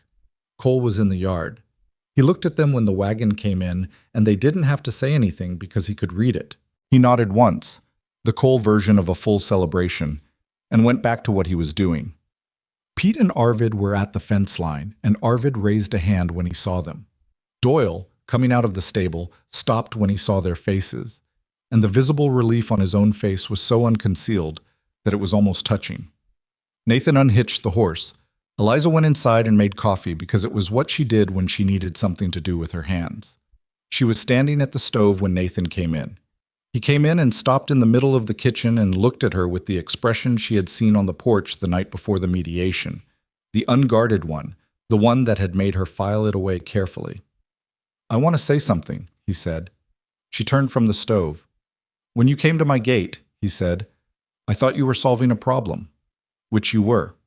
I was solving one too, and I thought that was sufficient, that the arrangement would work because it was logical and we were both practical people. She waited.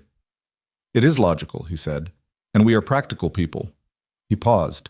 "But I've spent 6 weeks watching you navigate something that would have broken most people, and I haven't been honest with myself about what I was watching."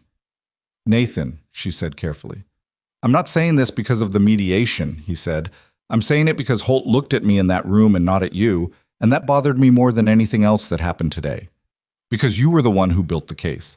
You were the one who went to Ruth Austin and talked to Doyle and walked the fence lines and named the cattle. And—" he stopped. "He looked at me because he still thinks I'm what matters here, and he's wrong." She was quiet for a moment. "He's not wrong that you matter," she said. "He's wrong that I don't."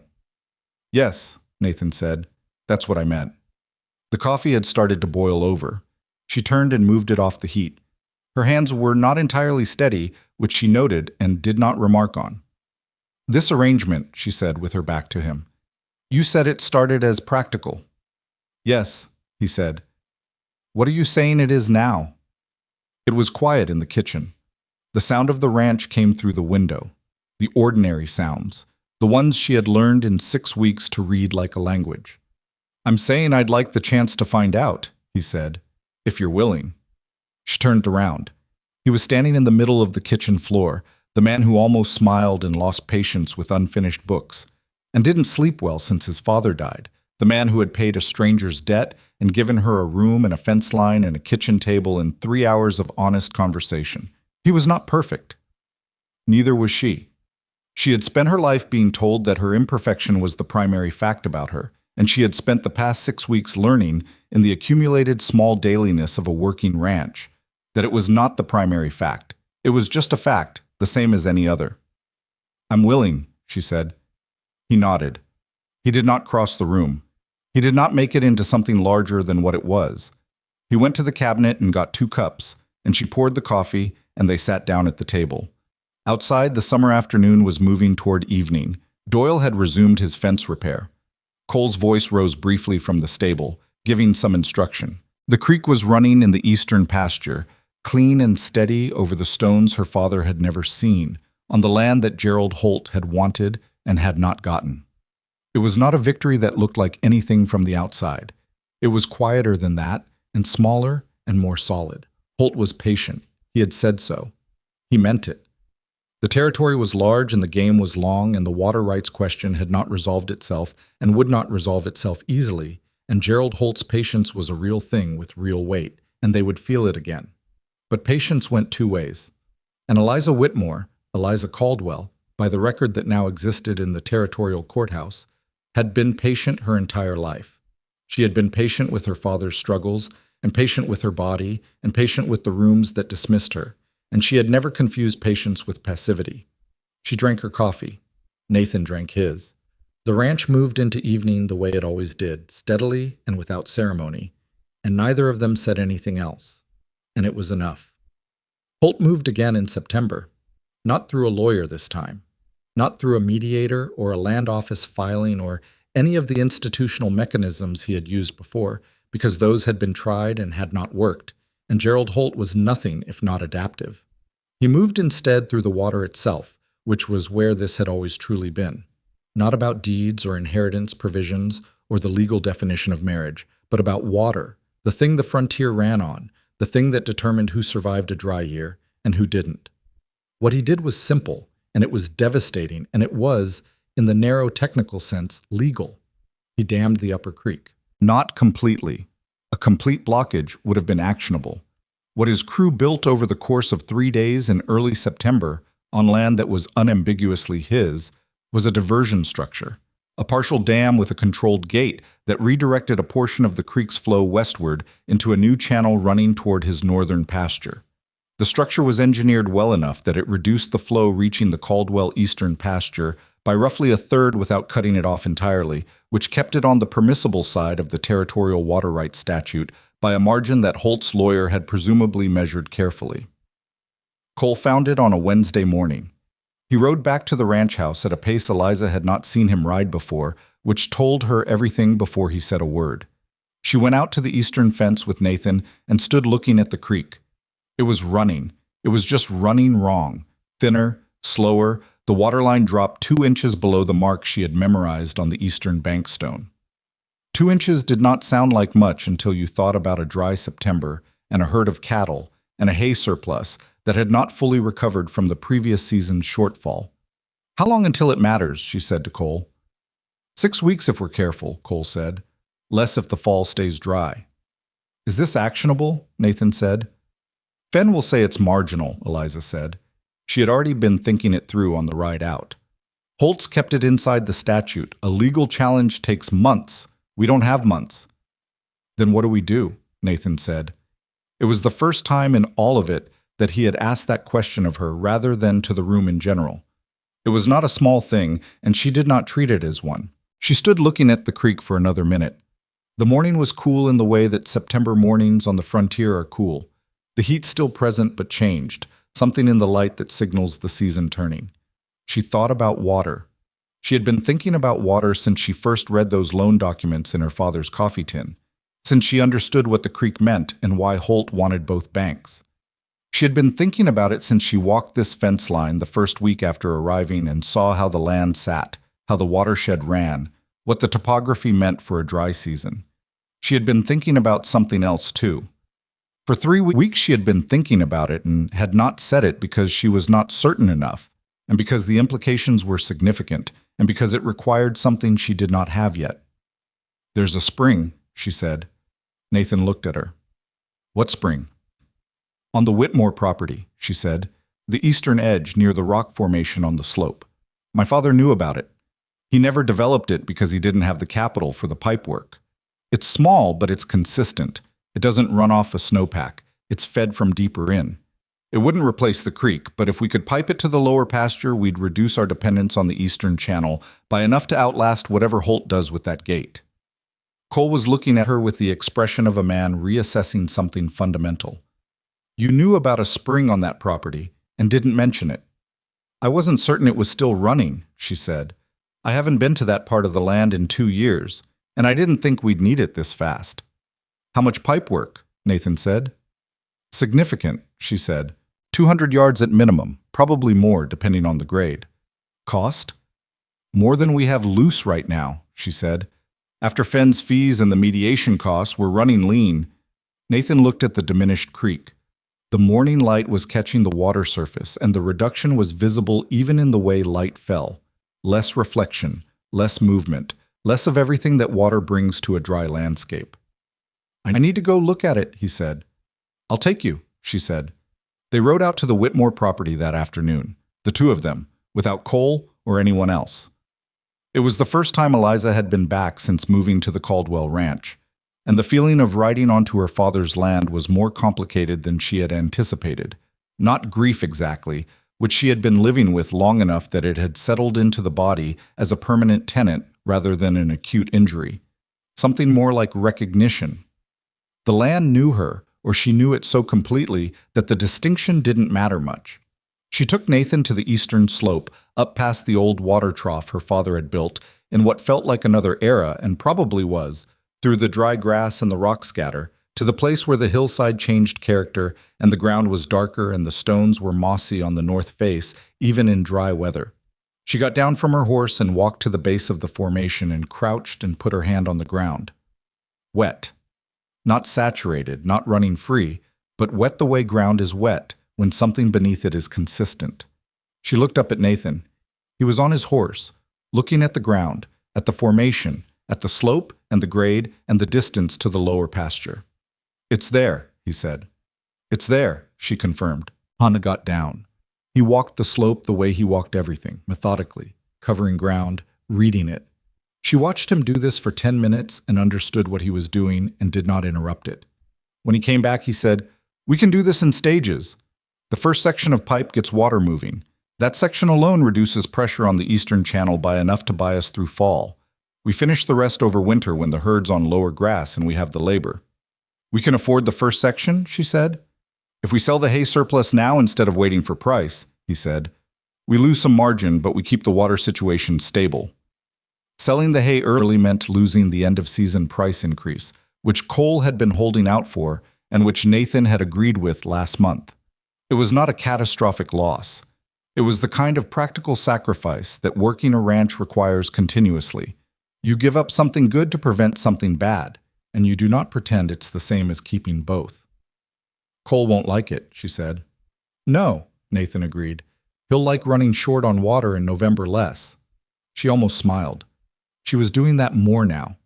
Actually smiling, not almost. It happened around Nathan, with a frequency she had stopped tracking because tracking it made her self-conscious, and self-consciousness was a luxury she had never been able to afford. They rode back with the afternoon going long and golden across the grass. Halfway home, Nathan said, without particular preamble, "Your father knew this land well." "He knew it the way you know a place you've worked your whole life," she said. "Not the way you study something, the way it just becomes part of how you think." "That's how you know it," he said. "I learned it from him," she said. "He taught you well," Nathan said. She looked at the road. "He taught me what he could. There were things he didn't know how to teach. How to negotiate, how to push back against people with more power. I had to learn those myself." "Where did you learn them?"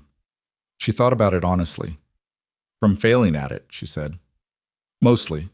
From going to people who said no and understanding why they said no and figuring out what I would need to do differently. And from watching him, not what he did but what happened to him when he didn't push back. What it cost him." She paused. "He was a good man and he worked hard and he still ended up in a coffee tin's worth of debt to Gerald Holt. That's not a failure of character. That's what happens when a system is built to move in one direction and you're standing in the way of it." Nathan was quiet for a moment. "And you decided not to stand in the way of it." "I decided to figure out which parts of it I could redirect," she said. "That's different from not standing in the way. It's choosing your ground." He rode for a moment without speaking. Then, "You should have been a lawyer." She laughed, actually laughed out loud, which startled her horse slightly. "I should have been many things," she said. "I ended up being what I am." "What's that?" he said. She looked at him. The question was genuine, not rhetorical, and she took it seriously. "Someone who pays attention," she said, "and doesn't quit when it gets expensive." He looked at her in the way she had come to recognize as his most honest expression.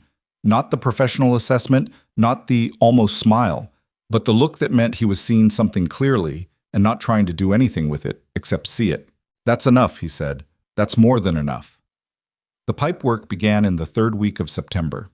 Nathan contracted a man from the county seat who had done irrigation work for 3 other operations in the territory, a practical and terse individual named Haskell, who arrived with 2 assistants and an opinion about the grade of the slope that differed from Nathan's and turned out, after some back and forth that involved both men walking the ground separately and then together and then separately again, to be correct.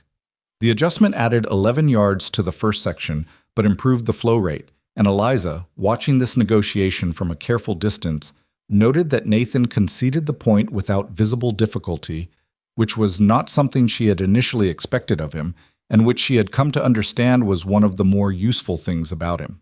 He was capable of changing his mind when the evidence warranted it. Not easily. He held his positions with a conviction that required real evidence to move, but genuinely, without the rearguard defense of ego that made many men incapable of updating their view even when they knew they were wrong. She had started, in these months, to make a private list of the things that were true about Nathan Caldwell, that the town of Red Hollow had not catalogued. The list was longer than she had expected when she first sat across from him in his kitchen. It did not make him perfect.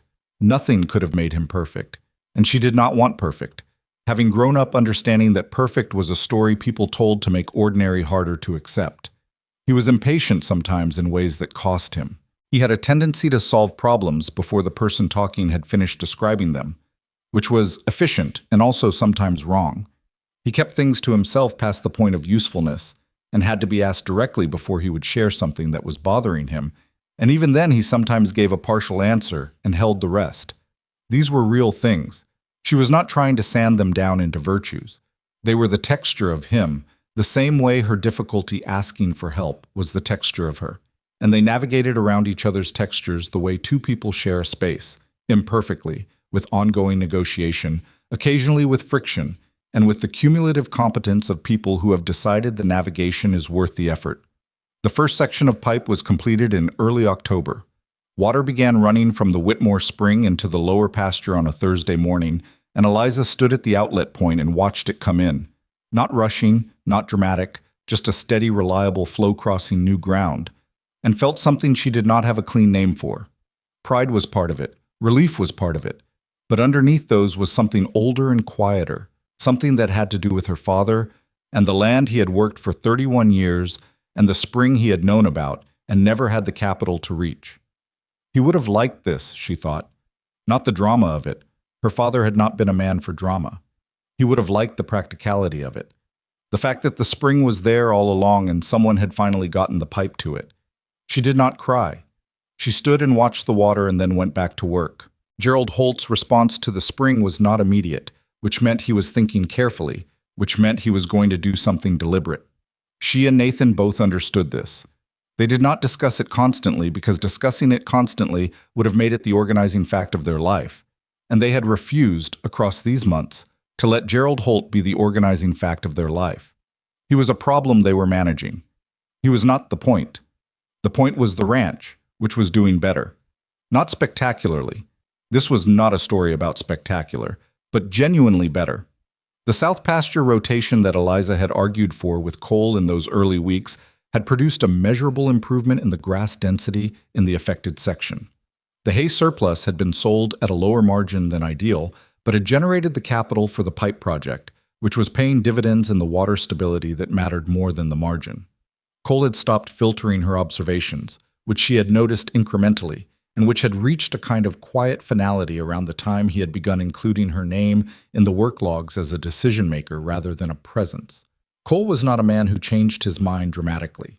He changed it the way the land changed under consistent work, slowly, in increments, in ways that only became visible when you looked at what it had been and compared it to what it was now. She respected that about him. She would not have trusted a faster conversion. October became November. The water situation stabilized. The herd came through the fall in better condition than the previous year, which Arvid mentioned at dinner one evening with the casualness of someone reporting a fact, and which Nathan received without comment, but with a particular quality of attention that Eliza had learned to read as satisfaction. She had been thinking about the deed records again, not defensively. The mediation was concluded, the inheritance provision secured, the immediate threats managed. She had been thinking about them because Ruth Austin had sent a letter in October, addressed to Eliza specifically, which said in Ruth's direct and unembellished way that a family in the county's northern section had contacted her after the mediation's outcome became locally known because they were facing a loan situation with similar structure and wanted to know if anyone had experience navigating it. Eliza read the letter twice and then sat with it for an evening. The next morning, she asked Nathan if he would object to her spending some time on a matter that was not directly related to the ranch. He looked at her over his coffee. What matter? She told him about Ruth's letter. She told him what she was thinking. Not a legal practice, she was not a lawyer, but a more systematic documentation of the pattern she had identified in Holt's method. The loan structures, the timing, the automatic transfer clauses. If the information were assembled clearly enough, it could be useful to families facing similar situations, to lawyers who were willing to take such cases, to the Territorial Land Office, if enough documentation accumulated to warrant a formal inquiry. That's a significant undertaking, Nathan said. I know, she said. It would put you in Holt's direct line of attention again. I'm already in his direct line of attention, she said. The spring made sure of that. Nathan looked at his coffee cup. He looked at the window. He did the thing he did. The full, unhurried processing of a thing before responding. She waited. "What do you need?" he said. "Access to the county seat records on a regular basis," she said. "Time. Paper." She paused. "And I'd like to write to Arthur Fenn and ask him if he'd be willing to review what I put together." "Fenn will do it," Nathan said. "I'll write to him." "I can write to him myself," she said. "I know you can," he said. "I'll write to him because I want him to understand that this isn't a personal project you're managing on the side. It's something we're doing." She looked at him. "It affects the ranch," he said, which was true. "And it's the right thing," he added, which was the reason he actually meant. She wrote to Ruth Austin that week. She wrote to the family in the northern county whose name Ruth had shared. She began, in the evenings after the ranch work was done, assembling the documentation into a form that was organized enough to be useful, not just her original notes from Simeon's records, but a broader picture built from everything she had learned since, arranged in a way that showed not individual transactions, but the mechanism behind them.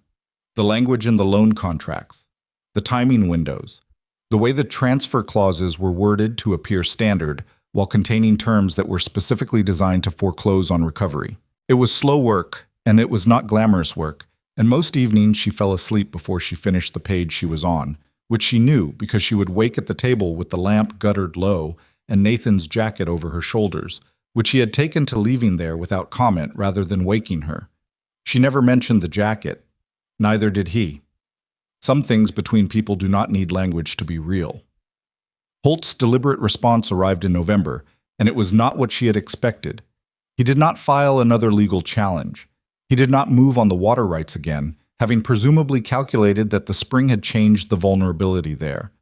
What he did instead was economic. He began buying out the contracts of suppliers that the Caldwell Ranch relied on. The feed merchant's autumn order, the equipment repair shop that had serviced Nathan's machinery for 8 years, the cartage company that moved product from the ranch to market. Not dramatically, not all at once in a way that would have been visible as an attack. One at a time, over 4 weeks, each buyout looking like ordinary business expansion, each loss individually manageable and collectively a serious problem. It was, Eliza thought when she understood what was happening, his best move yet. It didn't require legal standing. It didn't require a mediator or a judge or a filing. It just required money, which he had, and patience, which he had demonstrated repeatedly. Nathan came to her with the third loss, the cartage company, and his expression was tight in the way of a man who is holding something back because he is not certain what will happen if he stops holding it. "He's going to keep going," Nathan said. "Yes," she said. "Every supplier we rely on is a vulnerability now." "Yes," she said. "We need an answer to this that doesn't require going to court every 6 months." She had been thinking about it since the first loss, the feed merchant. She had not been certain enough to say it yet, and she was still not entirely certain, but the third loss meant she could not afford to wait for certainty. "We need people," she said. He looked at her. "Not employees," she said. "Partners. The other ranches in the county that Holt hasn't absorbed yet. If we're buying feed together, cartage together, if we're sharing suppliers and volume, he can't buy us out one at a time without buying all of us out, and he doesn't have the capital for that." Nathan sat down slowly. She watched him think through it. "We're asking them to tie themselves to a problem they've been carefully staying away from," he said. "We're asking them to stop pretending they aren't already in the problem," she said. "Holt's been moving in every direction for 20 years. Every ranch in this county is downstream of what he's doing. Some of them just haven't felt the water drop yet." "They'll want something in return," Nathan said. "People don't take on risk for nothing." "They'll want stability," she said. "Shared contracts mean shared pricing and shared reliability. That's worth something independent of Holt." He was quiet for a long time. She let him be quiet. "You'd want to be the one to talk to them," he said. "I know the argument," she said. He looked at her across the kitchen table, and she saw in his face what she had seen in it since that evening when he'd said he wanted to find out what this was.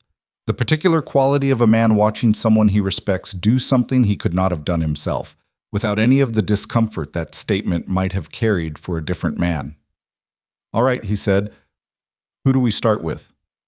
They started with the Pemberton operation, 12 miles north, whose owner, a weathered and skeptical woman named Clara Pemberton, had been running cattle on her own since her husband left for California 6 years ago, and had not, to anyone's knowledge, asked anyone for anything since. Eliza went to see her alone, by arrangement Nathan had made, and Clara met her at the door with the expression of a woman who was prepared to be polite and not much else. An hour later, they were sitting at Clara Pemberton's table with a map of the county between them, and Clara was saying, "You're telling me he's been doing this everywhere." And Eliza was saying, "I'm showing you the record." And Clara was looking at the record with the grim attention of someone who recognizes a pattern because they have been inside it without understanding the shape. "The feed merchant," Clara said. "I thought that was just business."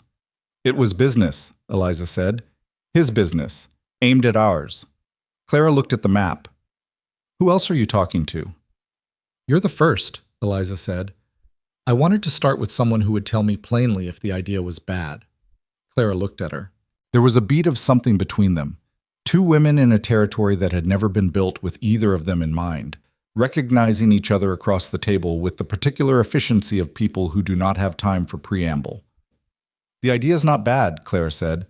"It's late, but it's not bad." They talked for 2 hours. Clara made coffee that was significantly stronger than Eliza's, which she noted as a character detail. When Eliza left, she had a provisional agreement and the names of 2 other operations that Clara thought would listen. Over the following 5 weeks, Eliza made 9 visits. Not all of them went like the Pemberton conversation. A rancher named Dodd told her he didn't deal with women on business matters, and she thanked him for his time and left without arguing, which was itself a choice she had learned. There were people worth spending argument on and people who would not repay the investment, and Dodd was the latter. 3 operations agreed immediately. 2 wanted to think about it, which in practice meant their wives would discuss it with them, and the wives would likely bring them around, which was a thing Eliza understood about how decisions got made in frontier households without saying so directly. The collective purchasing agreement, that was what Fenn called it when he drew up the paperwork, a careful document that committed nothing dramatic but established shared vendor contracts and a simple mechanism for coordinated ordering, was signed by 6 operations, including the Caldwell Ranch by the first week of December. It was not a dramatic document. It was practical and it was unglamorous, and it changed the arithmetic of what Holt could do through supplier manipulation, because he could no longer do it to one ranch at a time. I understood this. She knew he understood it because he made no further moves through November or December, which was not inaction, but calculation. The silence of a man finding that the room has rearranged since the last time he looked at it. The winter was hard the way frontier winters are hard. Not catastrophically, but with the sustained difficulty of cold and mud and equipment that breaks at the wrong moment, and cattle that need tending in weather that makes tending them miserable. Eliza worked through it the way she worked through everything, which was by getting up when it was time to get up and doing what needed doing and not spending energy on resistance to the fact that the work existed. She and Nathan had settled into something by January that she did not have a precise word for. Not the arrangement they had negotiated on his kitchen floor that first afternoon, that had become something else, something that grew in the way real things grow, slowly, and with setbacks, and without any single moment that could be pointed to as the turning. They had not made declarations. They were both people who were suspicious of declarations, who understood that words were easier than the sustained daily evidence they were meant to represent. What they had was the sustained daily evidence. He woke her when she fell asleep at the table. She learned which questions he was actually asking when he went quiet, as opposed to the quiet that meant he was simply thinking. They argued sometimes, genuinely, about ranch decisions and about the collective agreement, and once, memorably, about a fence placement on the western pasture that she was right about, and that he conceded 2 days later with the half-smile and a single word, "Fine," that she had come to recognize as one of his more eloquent statements. In February, Nathan came to her with a letter that had arrived from the Territorial Land Office. It was a formal acknowledgement, not an investigation, not yet, but an acknowledgement, of the documentation she had submitted through Fenn in December. The documentation covered Holt land and cattle's acquisition pattern across 11 years. It named Ruth Austin's situation and the situation of the Northern County family and 2 others that additional research had surfaced. It did not accuse. It documented. The acknowledgement said the land office had noted the filing and would be conducting a routine review. Nathan handed her the letter without comment. She read it. She set it on the table. "It's not an investigation," she said. Not yet, he said. It might never be, she said. It might not, he agreed. She looked at the letter. Ruth needs to know. Write to her today, he said. She did. She also wrote to the two other families whose situations had made it into the documentation. The letters were honest, not promising an outcome, not suggesting the acknowledgement meant more than it did, just saying, your name is in a record now. Someone official has received it. The record exists. That was not nothing. She had learned in the course of this year that records were not justice, but that they were the precondition of justice, and that the absence of records was how power sustained itself, not through force primarily, but through the erasure of the evidence that force had been applied. Holt had operated for 20 years in a county that had no organized record of what he did. She had spent 5 months building one. Whether it would ever amount to anything larger, she could not know. Some things you do not live to see the result of. Some work pays forward to people you will never meet. That was not a comfortable fact, but it was a real one, and she had stopped requiring comfort from facts. Spring came to Red Hollow the way spring always comes to that country. Not gently, not gradually, but in a series of lurches and retreats, cold days and warm days mixed without pattern. The land greening and then getting hit with a late frost and greening again, more determined the second time. Eliza walked her father's property in April with the specific purpose of checking the spring, which had run through the winter with the consistency she had hoped for but not been certain of. And she stood at the outlet pipe and watched the water move and thought about her father's hands on this ground. She had been back to the Whitmore property regularly now, managing it actively as the joint operation the agreement with Nathan described. It wasn't running at its full potential yet. The first full season of joint management was laying groundwork that would take another year to show in the numbers. But it was running, which it had not been, and it was running better than it had in the final years of her father's life, which meant something. She was honest enough with herself to admit that the something was personal, not just practical. She was finishing something he had started, and she was finishing it in a way he could not have imagined. And that was both sad and not sad in the complicated way that things are when grief and pride occupy the same moment. Gerald Holt's name appeared in the land office's quarterly bulletin in May. It was a brief mention, a formal notice that a review had been opened regarding acquisition practices by Holt Land and Cattle based on documented filings. It was not an indictment, it was not a conclusion, it was the smallest possible public acknowledgement that the thing existed. Harlan Pruitt brought the bulletin to Eliza directly, which she noted. He had not been asked to, he had simply thought she should know. He handed it to her outside the post office and said, "Thought you'd want to see this." And she said, "Thank you, Harlan," and meant it more than those 3 words could carry. She took it home and showed Nathan that evening. He read it at the table. He set it down. He was quiet for a moment. "It's a beginning," he said. "Yes," she said. "He'll fight it," Nathan said. "He'll fight it," she agreed. "He has money and patience and lawyers. It's going to be slow, and it's going to be hard, and it might not end the way it should." "But the record's there," Nathan said. "The record's there," she said. He looked at her across the table. The lamp was burning between them, the same table they had sat at in the very beginning, the same kitchen, the morning light replaced by evening light, and nearly a year of everything that had happened in between. "What do you want?" he said. It was the kind of question that meant something larger than its words, and they both knew it. She thought about the question honestly, which was the only way she knew how to think about things. "I want the ranch to run well," she said. "I want the spring to keep running. I want Ruth Austin to have her name in a record that means something, eventually." She paused. "And I want what we have here." He looked at her. "This," she said, "the table and the coffee and the arguing about fences and the work and—" She stopped. She was not good at this, the declarative part, the part where you say the thing plainly instead of implying it through action. She was working on it. "This is what I want," she said. "I didn't plan for it, but I want it." Nathan reached across the table and put his hand over hers. He did not say anything for a moment. She could feel the calluses on his palm, the weight of a hand that had been doing physical work for 40 years. "I'm not easy to live with," he said. "No," she agreed. "You're also not easy to live with," he said. "I know," she said. "We'll argue about the west fence again," he said. "The west fence placement is still wrong," she said. He almost smiled. Then he fully smiled, the same real thing she had heard the night she told him about naming the cattle. And she thought about how long it had taken, how many almost moments, how much accumulated ordinary before the thing became what it was. That was not a failure of the beginning. That was just how things built. Not in a day, not in a declaration, but in the dailiness, the fence lines and water channels, and late nights with maps and hard conversations, and the small persistent choosing of one another over the easier alternatives.